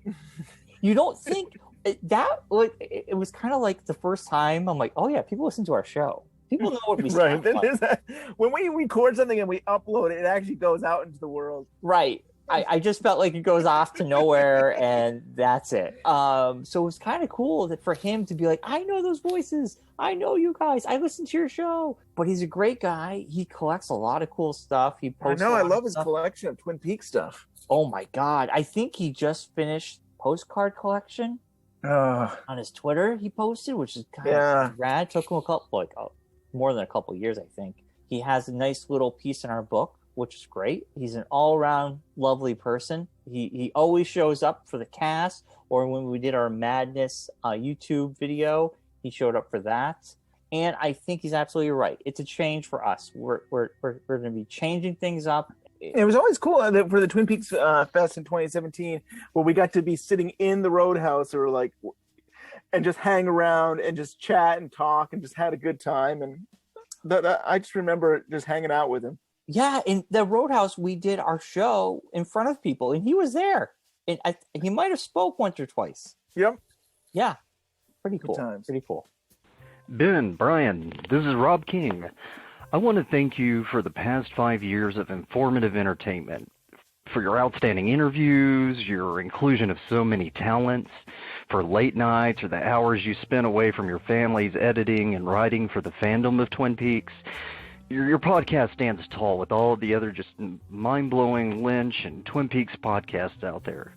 A highlight of my engagement with the worldwide fandom of Twin Peaks and writing for 25 years later, and even my time writing and editing my own volume on Lynch in the West, has just truly been talking with the two of you and acting as an unseen player. So you two have been major players in bringing a lot of our hidden voices out to the rest of the fandom, and I just want to thank you for that. So thank you for this time. You deserve a break. Thank you so much. Thanks, Rob. Rob has been on multiple shows. He did What Did Jack Do? He also did Room to Dream. And the one that was really cool, he did the Max comic book, which was so cool that we got to cover. I think they're trying to show how there's some similarities between the Max comic book and Twin Peaks. Yeah, and that was a great opportunity for me because I ordered it on DVD so I could rewatch series. I love that. Oh, right, the MTV cartoon series. That's awesome. Yeah, and then that actually motivated me to start collecting the Max, the single. I know I can go out and pay a couple $100s and buy the whole book or whatever, but I've been collecting the single issues, and Nice. I'm very close to finishing the run. And it's just like a fun thing for me because I like the thrill of the chase, and I sell stuff at comic book shows, so I'm there early. So first thing I do, I go to the Max section of everybody. I just look to see if they have the ones I need. So And I don't even know if I need to share this on the show, but whatever happened to the Max Batman crossover? Did they started a series? I don't think they ever They did. Oh, they did finish it. But they finished it like almost 2 years later. It was 5 issues. Okay. I think And- with COVID and life that I was collecting them, and then it was like a long time waiting for those remaining issues. At that time, DC Comics was really, really bad about finishing runs, a short run. Like the whole Watchmen crossover thing, Doomsday Clock, was supposed to be 12 issues. It took almost 2.5 years to get the whole thing out. It should have been one a month. Max and Batman crossover, it stopped after issue 3. 4 showed up like I think a year later, and then I think 5 might have showed up during COVID last year. It was. I think you can probably buy the graphic novel now. Like yeah, the probably collection. can. I'll have to check it out. Yeah. Boy, you think DC hasn't ever published comic books before, right? They were horrible. I think they're better now, but it was bad. It was so bad at that time. Hey, Ben and Bryon. This is Joyce Picker. I've been a panelist and I've been an unseen player on your show. You know, thank you guys for letting me be involved. This podcast is so interesting, so thoughtful, so noteworthy. And now I'm just rambling on. But thank you also for helping us through the pandemic with the Twin Peaks rewatch on Friday nights and giving us videos of a bunch of the Twin Peaks actors. And, you know, this guy we kind of like called David Lynch. You've heard of him, right? And, well, I wish you all the best. And for you guys, I have written kind of a cheesy poem. I don't know if the pace is right, but let's see how this goes. Through the podcast of future past, Ben and Bryon long to see one more chance to be unwrapped. Twin Peaks talk to we. Hey, it didn't come off as bad as I thought. Okay, yeah, it was a little cheesy. But anyway, thank you guys for everything you do. You guys are the best. Take care, and all the best for you guys in the future. Bye. Bravo, bravo. Thank you, Joyce. Aww. Yeah, that was really nice. I love it. I love the poem. That is fantastic. Fantastic. So much fun to have her as the unseen players too for a community rewatch. It's so much fun. Yeah, it was so great that we get to actually have her on the show as a panelist too. I think that was really cool. I think she brings she has such interesting insight into Twin Peaks, and I think she might have been the one. I forget where I saw this, but she was like, you know, it'd be great to have women of, I think she said of her age, talk about Twin Peaks. There's not that 24. I mean, come on. Yeah, she's 25, 24-year-olds. Like, I think she was saying, like, you know, like, there's really not a lot of women voices talking about Twin Peaks. There's a podcast, all right, which I totally suggest you go listen to. So, Joyce, I don't know if you know about them. Check them out. I know, I'm being serious. I don't know. Okay, being serious? How do you not know? No, no, because they don't have a Twin Peaks name. Like, it's not an obvious. Oh no, we want to go into this again. Let's not go into that again. But it's not an obvious name for most people. It wasn't an obvious name to me. But yeah. Did you catch it? Did you catch it that Scott Ryan at the beginning of the show sang a Sycamore Tree song, and he mentions Joyce in it? Yes. Yes. He wants to know what Joyce is going to do now that the community rewatch shows are done. I think, Joyce, you know what you should do? I think you should start your own podcast. Or, yeah, why not? Yeah, that's what I think you should do. When you say... I think you can get you got a whole group of people. Yes. Yeah. Right. But when you say, I wish there was more people of, you know, my demographic talking about this, you should be that person, I think. If you have the means and time, you should do it, I think. That'd be awesome. Yeah. And if you ever need advice or help, you can always email Ben or myself. But thank you, Joyce. Thank you so much. Hey, Ben and Bryon. Brett Backrack here. So sad to know the Twin Peaks Unwrapped podcast is coming to an end. I've enjoyed every episode, every installment. It was so nice to meet you guys in person. I hope to see you guys again once COVID-19 gets under control. Love you guys. Wish you the best in your future endeavors. Thank you, Brett. So yeah, we met at the split screen event with JC, which we took the train to. We met her there, which was awesome. And we also met Andreas for the first time, who's been on our show. He was at the split screen event. Maya was there. Oh God, I don't know if we really got to talk with you, but Connor from the George Lucas show, he was there. Yes. He presented at the event. Right. Yeah, and that was There's a lot great of good event. people. There was a lot of cool people that we got to see at that event. Yeah, Brett, I feel like I know her. I feel like I guess we've only met maybe that time, but she's got a great personality. She's a really cool person, and I'm surprised we haven't hung out more. Oh, also Festival of Destruction, I believe. She was there. I believe. Okay, there you go. Yeah. Awesome. Hello, Ben, Bryon, Twin Peaks Unwrapped Multiverse. This is Bob Clear, also known as Killer Robert on some of the cast watch parties. Just offering a super huge thank you. Thank you for the big stuff, amazing book, spectacular podcast, and also thank you so much for the little stuff. You'd never know how much something can mean.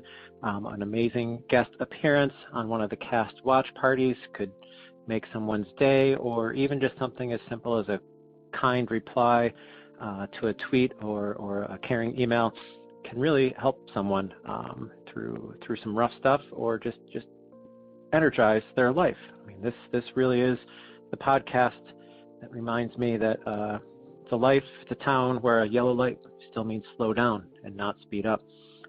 So thank you for everything you've done.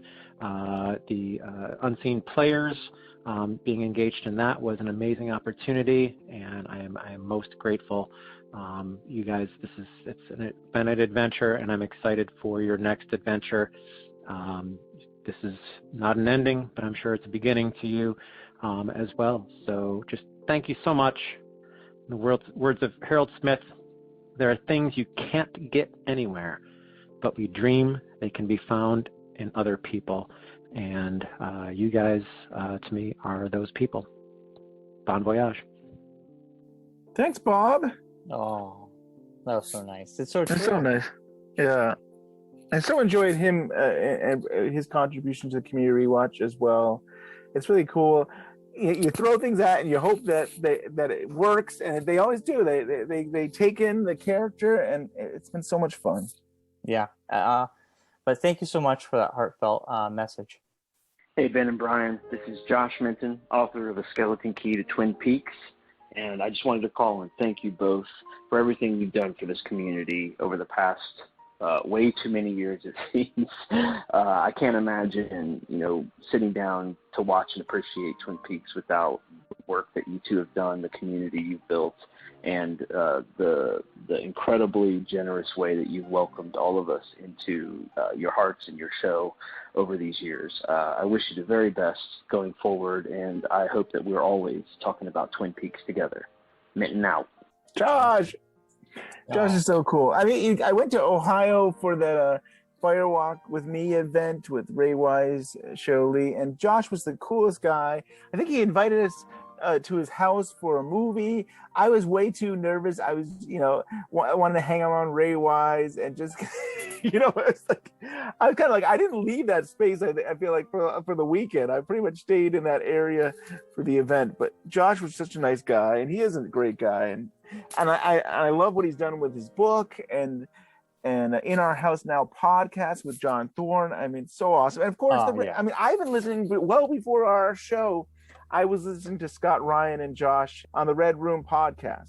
Red Room podcast, Scott's been on a million times. Josh has been on a few times in a different capacity, where Scott's more of the jokester. Josh is more the serious guy, Those two together make some awesome, television episodes. They talk about, the best in television.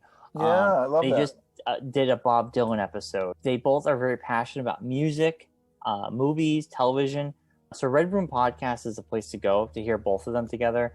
And like you said, with John Thorne, those two guys, man, it's crazy. It's like two great minds coming together, and you get to hear them it's like jazz, really, because they're just saying things to see if it sticks and if it works, and it's almost you're listening into a private conversation because John Thorne's trying to figure things out almost on the fly, and it's helping him come up with a better idea that he might be working on.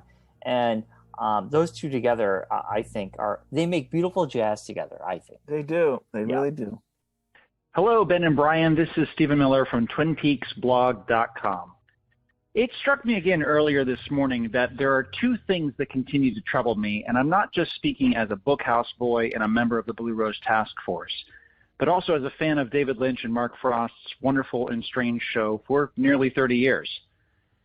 How can I express my sincerest thanks for the work you have done with Twin Peaks Unwrapped, and what are we going to do without you? In all seriousness, thank you for spending countless hours sharing your stories with fans all over the world. I know how much time, energy, and effort it takes to produce this show, and I am forever grateful. May cups of damn fine coffee and endless slices of cherry pie follow you wherever you go. A sincere thank you for everything. Thank you, Stephen. Thank you for everything. He's done a lot.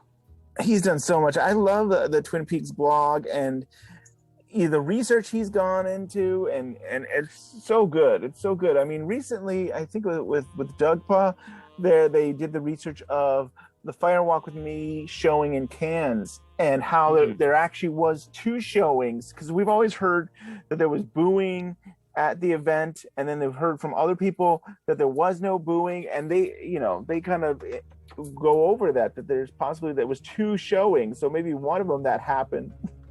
But I don't know. It's great stuff. He and I love Stephen, how he goes and tries to figure out locations of where things were shot, and it's so awesome. Yeah, his blog is amazing. Like the cups, the painting on the wall, the fern that was placed on the corner of a desk. Like he'll find it. He'll tell you what it is. Where maybe you can purchase one. I don't know. It's a great resource. So thank you. Hey Ben, hey Bryon, this is Jake. Love your show. So sad that it's going. You guys made my Twin Peaks binge so much more fun.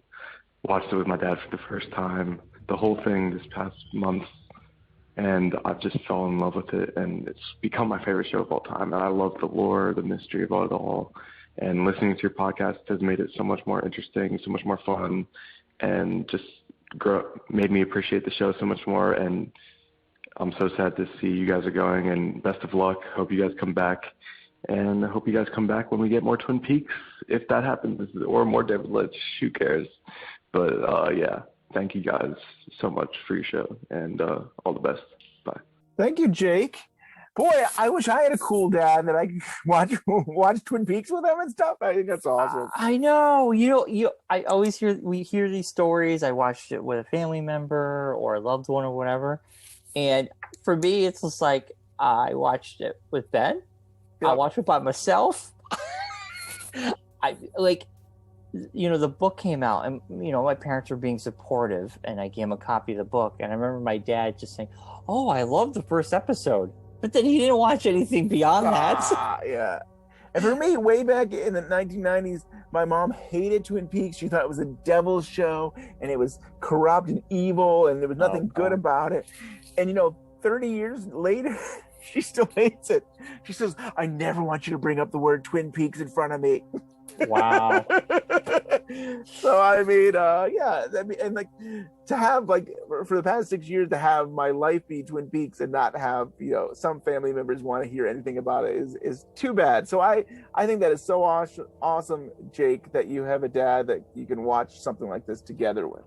That's awesome. Yeah, cherish those memories. That's fantastic. Hey guys, it's Maya. I just wanted to say congrats on all your years of podcasting, and thank you for having me on the show so many times. And hopefully I will see you in the trees the wisteria trees. Bye-bye. Thanks, Maya.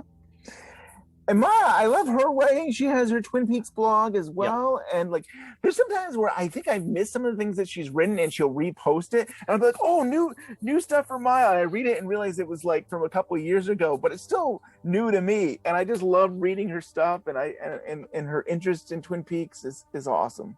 And I want to say, it could be wrong, but I think we had her on the show very early on for the first time, episode 21 for Mulholland Drive. And then she came back for episode 88 for Lost Highway. She's been on countless other ones too, but I think that was like the watch parties. Yeah. Not the watch parties. I mean, or the your Lynch Madness shows. The Lynch Madness and what have you. But man, it was great also because we were like, we need females' perspective here. We need different perspectives, right? Yeah. Yeah. She definitely brings that, and her blog is awesome. Check it out. Yeah, I love her story about Fire Walk with Me, and when she was younger, and I think she would hide the tape. The VHS tape. It's like, that's awesome. I think that's so cool. Hi, Ben and Bryon. This is Carrie Abels. I've been a fan of you guys for 4 years now since the return, and I just wanted to say thank you for these past 4 years of covering the return, all the episodes. My love affair began with Twin Peaks back in 8th grade. Glasses, bad perm, braces, high tops. Those were the days. But it just seemed like a simpler time, you know? And I started in season 2 partially because my mom bought the soundtrack, and it was a tape, and the inside of the cover had all of the characters listed, and that's how they'd introduce the characters at the beginning of every episode. Somewhere I still have that. But that's how I started. It's just something that I've always held dear to me since I watched it many moons ago, and now I'm very upset because it's been taking off of Netflix at the end of this month, which makes me sad. And I'm losing your podcast too. That makes me doubly sad. But I wish, as a bespeckled, braced 8th grader, I would have had a community like this to talk about Twin Peaks, because I didn't have anybody. Nobody else watched it. My mom didn't even want me watching it after we found out who killed Laura. But yeah, I did anyway. But thank you, guys. You guys are the best. I have so enjoyed your podcast. Best of luck to you, and I'll see you in the sycamore trees. Bye. Thank you, Carrie. Thank you so much for that message. And it's so funny how that ties into, you were just talking about your mom, Ben, how like it seems like I was a little too young when the show came out, and I remember being on, but I never watched it. But it seems like the folks who got into it, you were a little too young for this show. It was a little too mature. I was like 15, I guess. So I was 15 when it started. That's not bad. It wasn't too bad. But we do have some people that are young. I'm trying to remember if Brad Dukes was like 9 years old or how old he was. But there's some people that are like, that probably are a little younger. I would have been that age too. Oh, man. But, thank you so much for that voice message and the support throughout the years. It means the world to us. So thank you so much. Hey, Ben and Bryon, this is Ben Sorry, longtime listener and fan of the show. Just wanted to call and say thank you so much for all your hard work over these many years and all the great memories. It's going to be sad to not hear you guys every week or so, but can't thank you enough for all of your hard work keeping the Twin Peaks community alive and going. So thanks so much. Thank you for the message. It means the world to us that we get to hear from you guys today. So thank you for taking the time and sending that to us. And like I said, we'll hopefully be back with specials throughout the ending of the year, maybe, and next year, maybe. Just don't unsubscribe to us. We will be back in some capacity. Hey, Bryon and Ben. This is James Ellis of the newly founded Twin Peaks Post. For those who don't know, it's an adapted webcomic by myself of Twin Peaks over at twinpeakspost.com. First of all, I am saddened and shocked to see you guys go, as I've only recently started listening to your 5+ years of podcasts.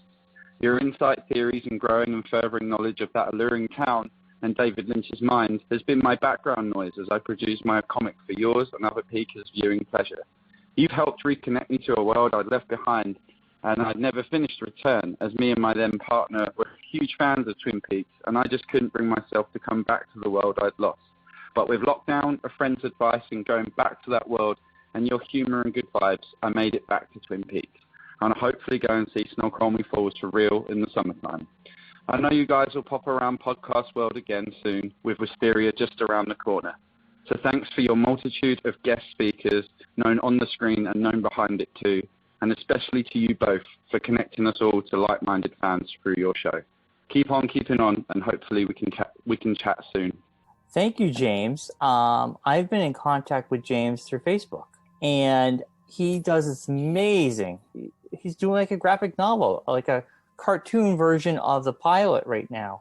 Wow. And I have shared his webpage on our social media. Definitely check it out. The artwork is really good. It's really, really good. It's cool. And he just told me not that long ago that he's just getting into our episodes from 2017. Okay, so we're season 3, right? Yeah.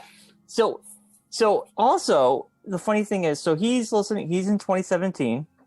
So he's got. I'm in 2021. Yeah, so he's got a couple years to go. But he also told me he just got his girlfriend into watching the show, who's never watched it, and he's kind of giving me an update about what who she thinks the killer is. And the last update I got was after episode 3, she thinks Donna and James killed Laura. Nice. She found the dream creepy, but thinks it's going to be super important. And the latest update was she thinks Audrey and Donna are sisters. Isn't that funny? That's awesome. That's funny. I'm sure they're past that point by now. We could say, well, they kind of are. Yep. Half sisters, right? Half sisters.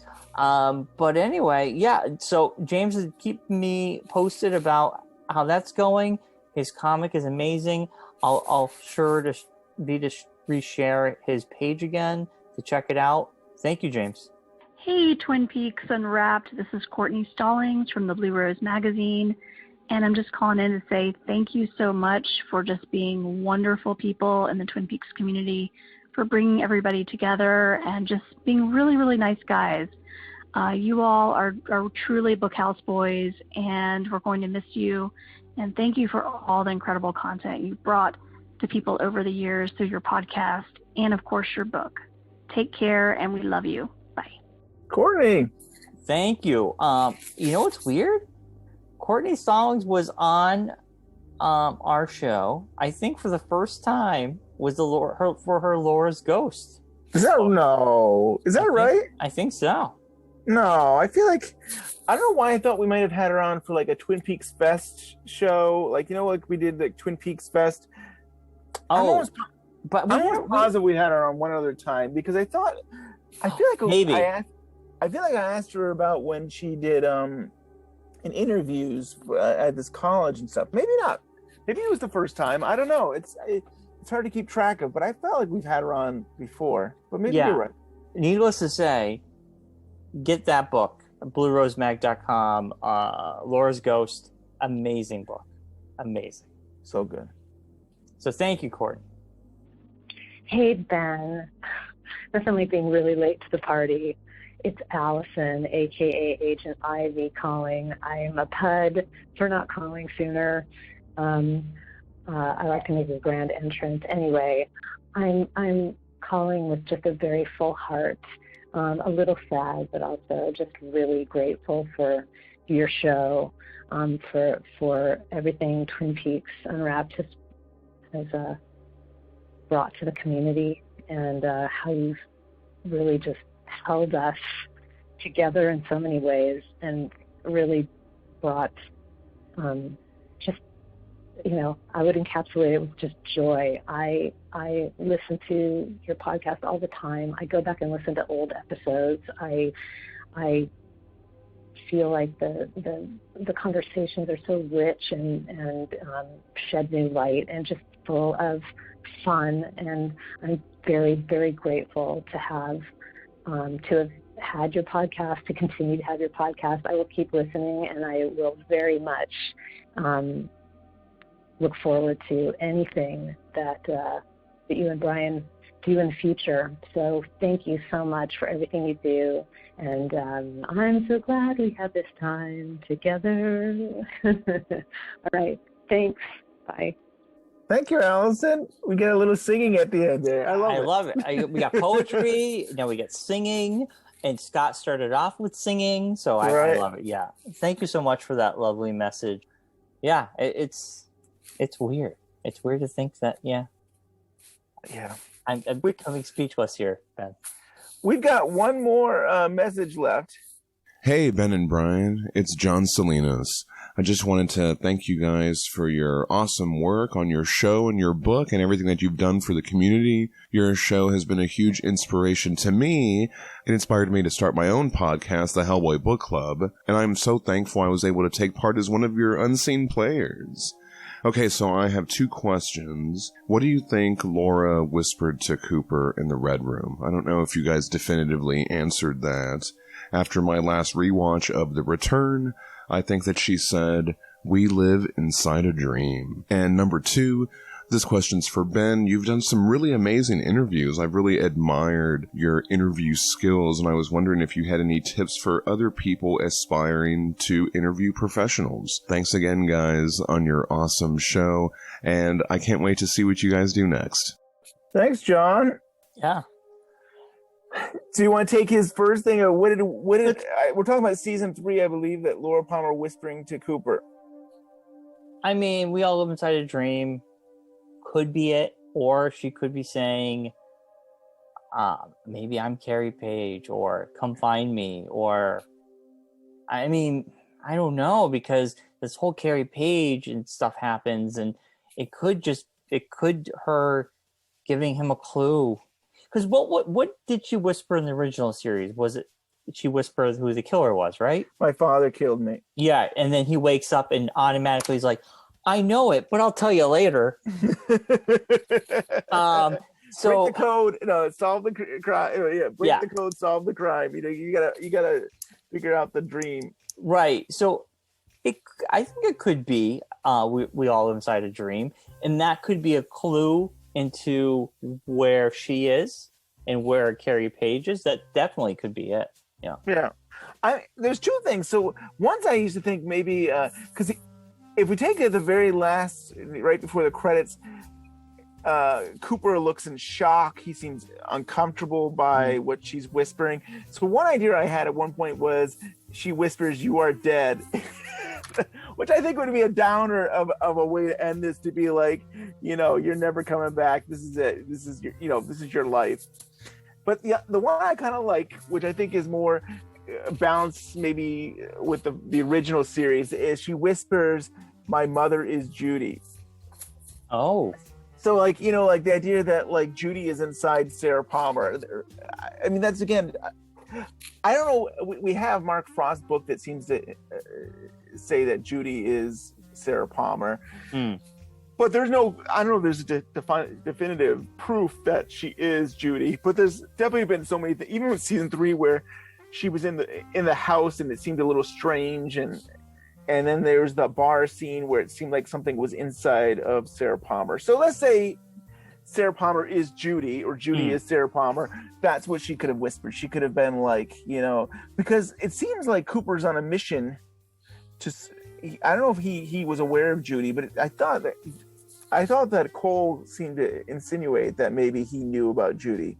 Right. So maybe if she said, "Hey, what you're looking for is in my mother," and that, I don't know. You know what? That could be it. Or because they do go back to the house. Yeah. Looking for the mom, her family. So the other question is that last scene that we see right before the credits, is that just extra thing to put at the end, or are we supposed to believe that Dale Cooper's still in the Red Room? I mean, I don't want to believe that. I don't want to believe that he's still in the Red Room with her whispering. I want to believe that was like a flashback to when he was there. Laura Palmer whispered something, and there's some other there's like a mystery still to be solved out in the world. I like to agree. I like to agree with that. And John asked us about any recommendations about interviews and stuff, so we can talk about that. But I mean, It is about research. It's really about like really getting to know who you want to interview, and I think it's about, really asking questions that you want to ask and you think your audience wants to hear about. So those are always important. And I would say you don't want to go after the big person. Like, we didn't go after Kyle for years. We didn't even try to. Like, we just did our show. We did season 3, and it wasn't until we were working on the book that we were like, okay, let's reach out to Kyle. And it was probably the best time too, because he's under an NDA and he wasn't allowed to really probably do as many interviews. And then everybody wanted to interview him right after when he could be. So I think it's about timing too when to interview people. But we also got to build up all this library of people we got to talk to so that we could get better at interviewing. And then we could also kind of bring that forward to Kyle's representative or somebody or another person we're interviewing and say, hey, we've interviewed 20 other people. We're legit. We're not we're not just some people who want to talk with Kyle, whoever. So that's important. I mean, I don't know if we want to get into the nuts and bolts or the technical behind things, but there are so many ways to reach out to people. I think, social media with Facebook, there's a way to, like, a lot of the cast, there's been cast who will friend you that you could probably reach out to through something like Facebook. We've used IMDb Pro, it costs money, but it gives us access to representatives of the cast and crew, and that's a way where you basically there's a lot of legwork involved, right? But you get to say, hey, I'm interested in talking to blah blah blah for my podcast or whatever you're doing, and this is why we think this person would be great to talk with us and stuff like that. And that's how we did it. I know a lot of people ask us, how did you get these people? It was just the legwork of the research and finding ways to maybe be able to connect with them. And then you have to make your pitch and hope that they want to be a part of this. Right. And Ben doesn't take no for an answer. So this is us. This is both of us. This is all of us. I know. Listen. I'm gonna say it right now, right here, Ben. Come on. This was your. I mean, this is your childhood dream. The show, and you were like, I'm gonna get interviews, and Ben got all the interviews, and he would be like, hey, I got an interview. You got some of them, didn't you? I think I might have, but when we got an interview lined up, Ben would be on our Google Drive just creating a document with just loads of notes. Loads. Now, and then he would just be like, this is how I work. And I look at it, and you would have like every scene they were in. Is there a question there? And you would just break it down. And right. You would clean it up as you went along. And you we would also, the big thing was we would always say, just give us 10 minutes of your time. Just give us 20 minutes of your time. And I think being respectful of the person's time is very good. So if you say 10 minutes, don't push it, Right. You've been very good with that. I think that's another key element, being respectful of their time. Our first interview with the cast with Catherine Coulson, with the log lady there, and that was our first interview. We didn't know she was sick. It was only a few months later that she passed away. But, we asked for 10 minutes. And I was just out of respect. And I think she probably only accepted. I didn't realize that she was ill. And so she may have only accepted to do that interview with us because we weren't asking for an hour of time or however and stuff. Right. And that was the opening. I think that was our first chance to actually talk to a cast member and how special that was. And I think it gives us enough confidence to say, okay, Catherine Coulson talked to us. Now let's go ask somebody else. And we can say, oh yeah, and we've spoken to Catherine Coulson. And I don't know if she did, but a lot of times there's the potential of, you mentioned you've talked to somebody and they could actually reach out to them. Hey, how was that interview with Twin Peaks Unwrapped? Are they legit? Do we feel comfortable talking to them? So you build up off of that. Right. Yeah. Also, another key secret to getting an interview sometimes, if they have another project happening, Michael Horst being one of them, he has other interests. He was going to be in a movie coming up. He does jewelry and whatnot. So we got to talk about Twin Peaks, but we also let him talk about what is he doing. And sometimes that's the clincher, right? If they got something to promote, you can get what you need out of that Twin Peaks or whatever, personal, but then you can also help them promote whatever they're doing. Yeah, I think It's about a win-win. Sherilyn Fenn, we got her because she had just finished a children's book. And so, Yes. reaching out to say, hey, we'd be happy to mention and talk about your book and stuff. And that was our way in to actually get an interview with her. Right. And that was a big get for us, especially for you, Ben. You were so excited for her. All right, maybe I had a crush on her when I was younger, all right? I know. And because season 3 was still happening, there was still mystery. The episode, we had a little behind the scenes thing. It was kind of like, maybe you shouldn't have this episode out right now because something might have been said that might have alluded to something. We don't know. I didn't even know what it was. I didn't even think there was anything wrong with it, but we were respectful that might not be good to have until her part aired. Right. So that episode was not even up for 24 hours. We took it down and it went back live. Episode 12 or 13? The one it's 12. 12. Yeah. And that night we got to see it with everybody at the Roadhouse, and we put the episode back up, being respectful. So I think being respectful, giving respectful of their time and what they want to talk about, and Ben would lots of research. I think about Mark Frost had a reading. And, he was reading the new Twin Peaks book was out and stuff, and we wanted to record him reading it. And he didn't want that because, he was going to be reading all around the country and stuff like that. And we're respectful of that. And I think for us, what we were able to say is like, we won't air your show until Thanksgiving or something like that. And that's how, you're respectful to them, but also to be able to say, hey, is there a way we can still archive this and have this special episode and stuff? So these are things we were able to do, and I good luck to other people who are interested in doing podcasts on Twin Peaks or whatever subject you're on doing. Right. And if I remember correctly, that was during Frosttober. Maybe it probably was. Frosttober. Remember we came out. We did that for a few years, didn't we? We did that Frosttober. We did all Mark Frost for October, and I kept calling it different things, and you didn't like it. I remember you. Oh, the puns. Yeah, I kept going like Frosttober or whatever. I don't know what the other ones were. Yeah, it was fun. I think Bino was like, I approve of that on Twitter. And then like other people were like, I approve of that, Bryon. Bryon, we should do that. And I think like, yeah. It went through because the fans were okay with it. But it's like, what? Frosttober? Oh. That was great. Yeah. Too funny. That's all our recordings that we got, all our messages. My God, that was a lot. Now I know we were like, it's like, oh, maybe we'll get a couple that we can. I mean, I think we had a lot of different ideas for the show, and then it's like, okay, why don't we? It's so funny. It's just our show. It was just gonna be the two of us. But it's like, oh, why don't we get some messages from the community, see what they had to say, and then we just get all of these, and it's amazing. I feel very very touched and blessed.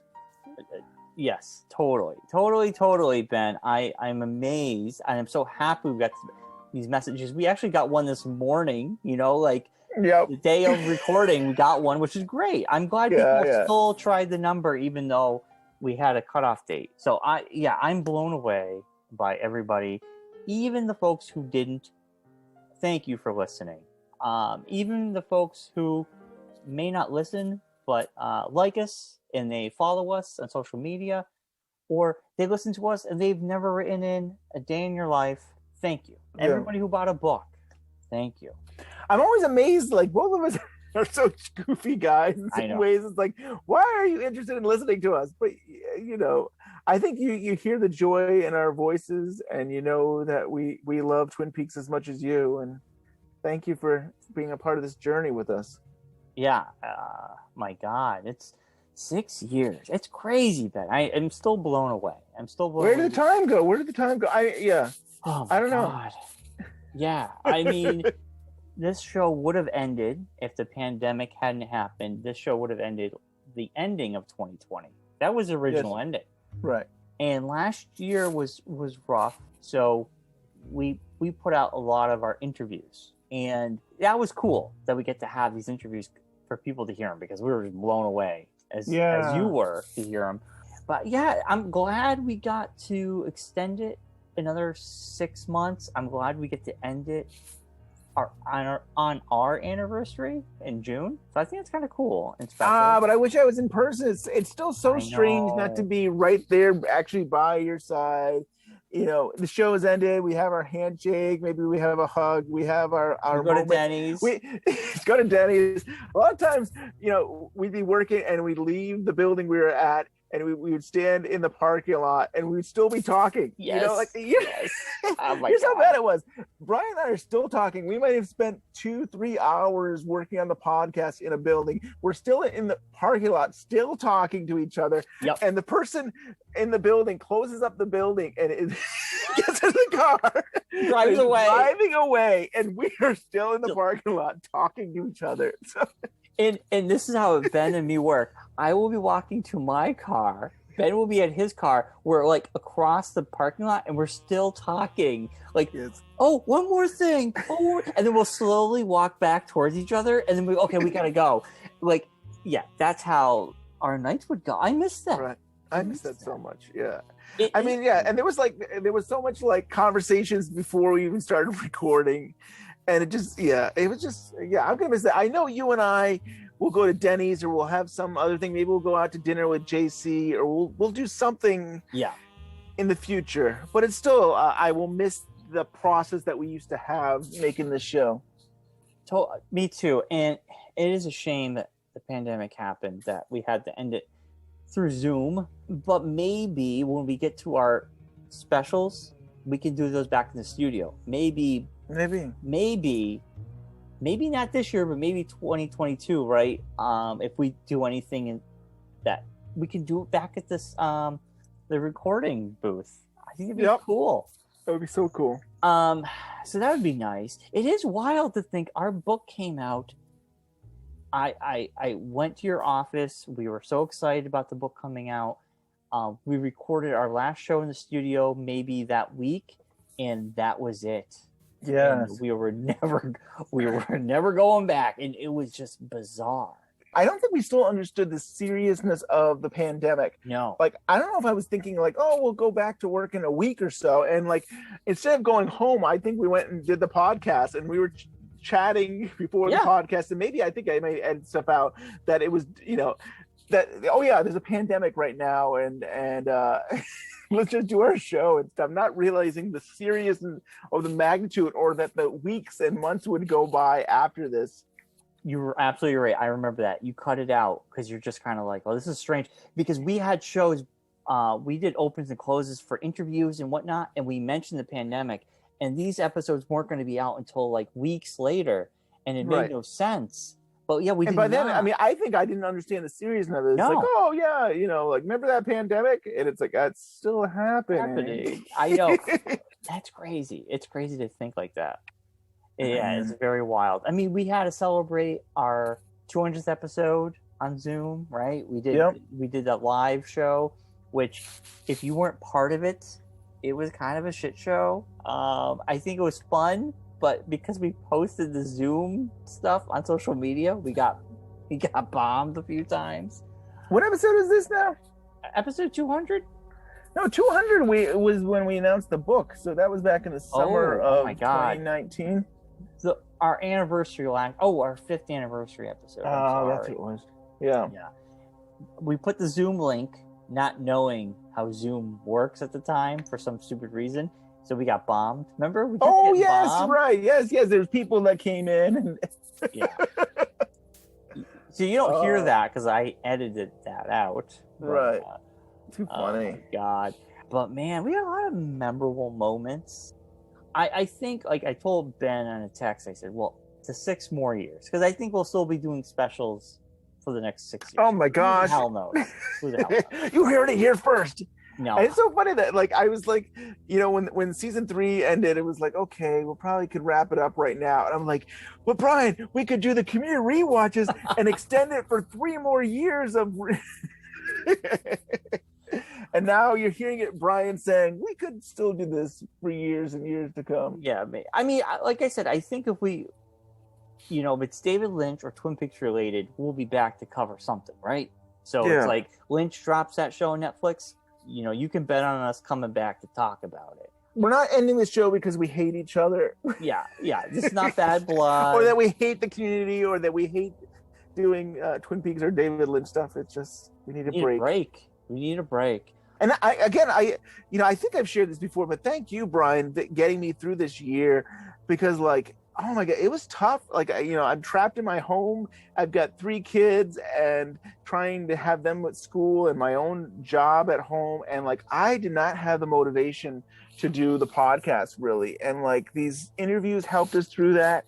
And you would always kept on saying, come on, you can do it. And I would sit down and try to edit, and it's just I don't have the will to do this. And I was really thinking that this could be the end of the podcast. I really thought I don't know if I can do the show anymore. And you carried us through that. Behind the red curtain, we'll go here. Last year, Ben scared me a little bit, because you were like, Bryon, I don't know if I have the energy right now. And on a Friday afternoon, we recorded 4 or 5 opening closes to the interviews. I'll edit them. And I just told Ben, we go, do what you got to do. But Ben, you were like, you basically said, well, I'm going to do cast. I'm going to do this. On a Friday night, I'm going to do cast. Yeah. Right? So I put my energy into other things, I guess, right? You did. You were you laid out the schedule. I was like, oh, Ben's already, you knew when the whole series would end.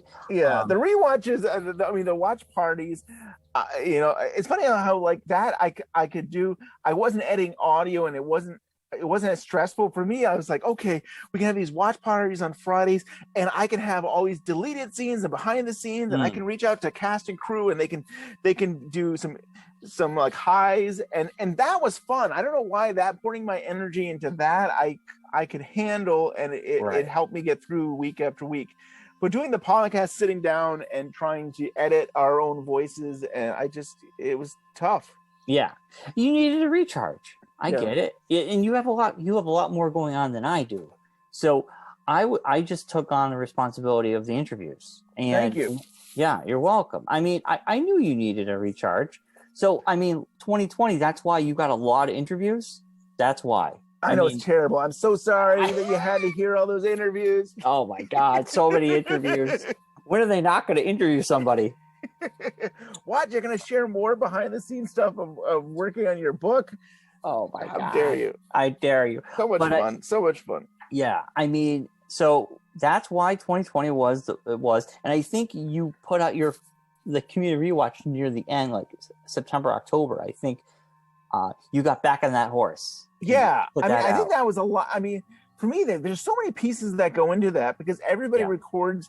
Well, the Pink Room records together, but other than that, when there's other people involved, they all record separately. So there was a lot, and it was overwhelming for me. But when I finally got onto it, we could kind of look at a schedule and say, okay.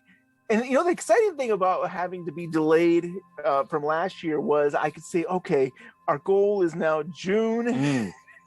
It's the 30th anniversary of the last episode of season 2. Let's get Community Watch done by then. No matter what, if we have to have 4 episodes talk about in one show, we'll do it. But we're getting to June. That is our goal. And I knew you were back when you revised the schedule. I'm like, Ben's back, baby. And that schedule was revised, and you were like, we're doing it. And I'm like, yay, Ben's back. So as much as probably community people say,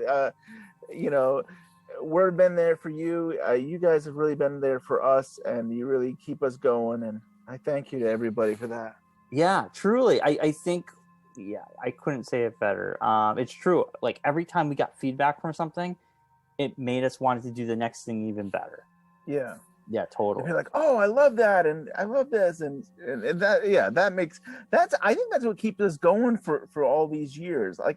If there wasn't feedback from the community and people enjoying this, we've been like, yeah, it was fun doing the show, we're done. But it's it's this excitement that we get from the community that's like, oh, they like that. Bryon, you were the one, like I said, you were mentioned, but you came up with all these different ideas. You come up with the Madness shows, and you'd have these different shows, and I think that excited us to keep us going as well. The best ofs, man. When I was like, I'm That's gonna right. go You crazy. and Scott. That's you. You know, you talk about me and Scott pushing Scott to do things. You were always the one that involved with the best of the end of the year shows. Yep. In September, I would email Scott with my idea, and Scott would just rip it to shreds and be like, "Well, I'm gonna do this anyway." No, but he would help me, and we had some great time. Like those best of shows. I'm like, we got to make it special. We got to make it fun. Like a sketch show, and I had nothing to do with that. That was all you and Scott. Like you guys are just like figuring out this one we're gonna do a Tonight Show, and Scott's gonna be the host. And that was so much fun. Much fun. Yeah, he did a radio show. He hosted a Tonight Show. Then, we kidnapped him at one point. Oh yeah, we kidnapped him. Oh my God, we did so many cool things with Scott. So thank you, Scott, for always being game for anything. Right.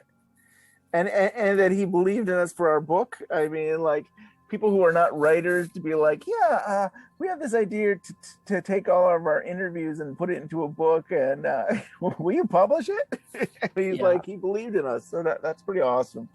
No hesitation either, which was it's cool.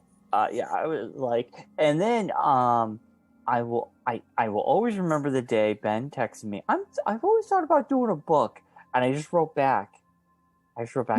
I don't think so, Ben. I can't do it. I go. And this would not be the only time. No. Over and over again, we'd go to Denny's. I got this idea about a book. Like, you've already talked about this book. I'm shutting you down, Ben. I'm shutting you down. I was just like, that made me so nervous. I'm like, man, this I don't know. I don't think so. And then I don't even know what got me on board. I said, you know what? I was like, you know what? I'm not going to say no anymore. Let's do it. Let's take the chance. And at the same time, I'm all about let's push you. It still took Bryon to actually get the book done, because I'll be like, oh yeah, let's make a book. And then I'm like, so how are you doing, Ben, on the book? And I'm like, I haven't written anything. I haven't done anything. And it's like, it was your idea to say, like, we are meeting every Sunday at the library for the entire day, and we're going to get something written. Because if it wasn't for you, Bryon, the book never would have gotten done, I don't think, because I'm always like procrastinating and like, I'll work on that. Sure. Yep. I know. And then when we announced it, we're going to have it by a certain date. I'm like, most people take 2 years to write a book. We have less than a year, Ben. What are we doing? But it had to be on the 30th anniversary of the show. Yeah. But you're right. I mean, and I always think it's like, we could have taken a couple more years. We could have gotten more interviews. Maybe we could have got so-and-so. But it was what it was meant to be. I mean, right. Yeah, I think everything turned out right. We were able to get the interviews that we needed, and it happened. Yeah, it happened. It turned out great. We got it out right before the pandemic. I mean, how amazing is that? Like, if we did take more years, it would not be working out right now. I know. It would be we'd be going through Zoom. Maybe through Zoom we'd be talking about the book. Oh, God. We would hate it. We'd be so cranky about it because you're home all the time, and then you want to be in front of Zoom trying to write a book? No. I don't think so. So that's awesome. So good. So I guess, I mean, I do want to reiterate, don't unsubscribe to us. Don't unfollow us. Ben will still be on Twitter. I'll still be on Facebook. I'll still be on Twitter too. And we will at least have something come out at the end of the year. Something. Yeah, we've got some ideas. We've got a blank piece of paper, but we're starting to, like, think of some things to write down and some ideas for future shows. Yeah, it's like a refresh. It's like a reboot of our show, almost. We're rebooting it. Next time you hear it, it's like different people. Yes. Ben and Bryon. Yeah, two different voices. Like, wait, this is not Ben and Bryon. They rebooted it. And then when I turn 50, we'll do Lost. Unwrapped. Oh, yeah, Lost. Yeah. I do think there's too many episodes. Isn't there? Do they have like 200 or they have 100 something? Yeah, I mean, and all joking aside, if we ever did it, I would want to do like sort of like maybe a condensed version of it, because that's a lot. I mean, 24 episodes per season. One season was like 16 because of the writer's strike. Yeah, I also don't see there's a following with Lost. Is there? I love the show and I love the mystery.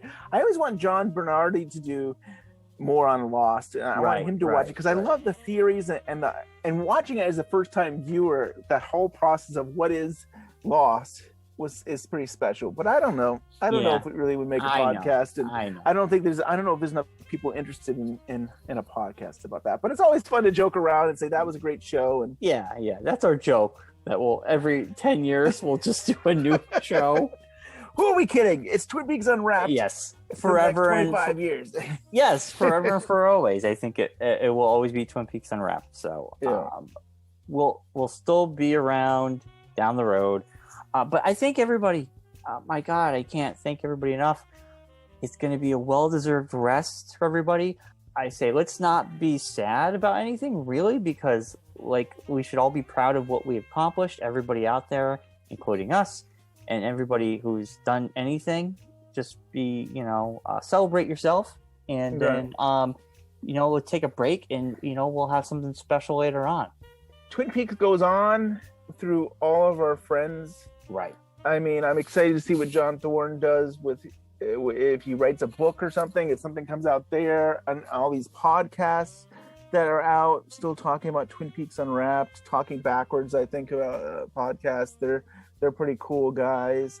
I mean, there's still a community out there, and we'll keep enjoying Twin Peaks for many, many years. And cross our fingers, there'll be a season 4, or a movie, or anything. And Manners and Madness is another great podcast. Yeah, they're covering Twin Peaks currently. They're still in that newbie sort of situation where someone on the show is new to the series. So great podcast. Yeah.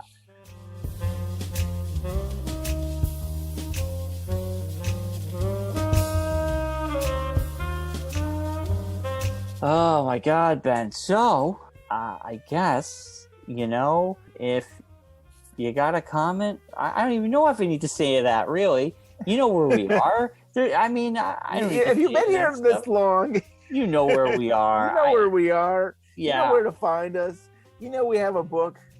Yeah. Yeah. And we won't see you next week, and we won't see you the week after. No. But maybe in the distant future, you'll see us.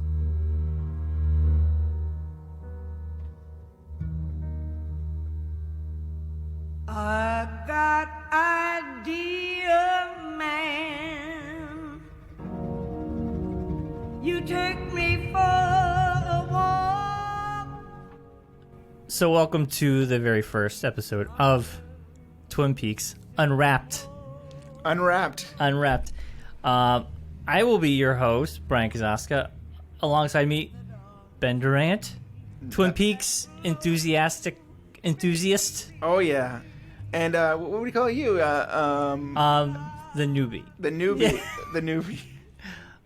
The Twin Peaks virgin. I'm watching the show for the very first time. But we're doing the show almost like a book club, I kind of feel. Like it's a weekly... It would be like a weekly book club where everybody who's never watched Twin Peaks or anybody who wants to rewatch it before the new show starts, we think in February of next year. Maybe. They haven't really said yet. Yeah. What I kind of look at it is almost like a time capsule. Yeah. It's kind of like, it's been 25 years since since Twin Peaks pilot came out. That's pretty crazy. Yeah, it's crazy. At least on April 8th of this past year, it was 25 years. And so I kind of look at it as we've dug this up.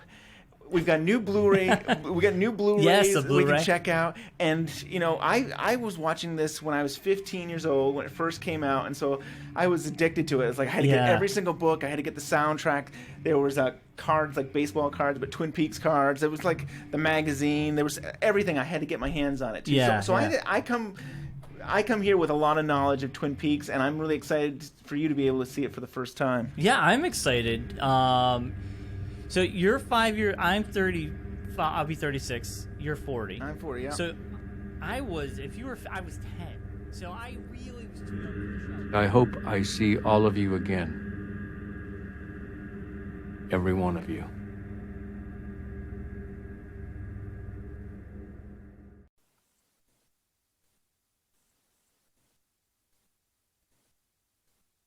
Yeah, hi. Do you guys know where I can get some pie? Talk to you later.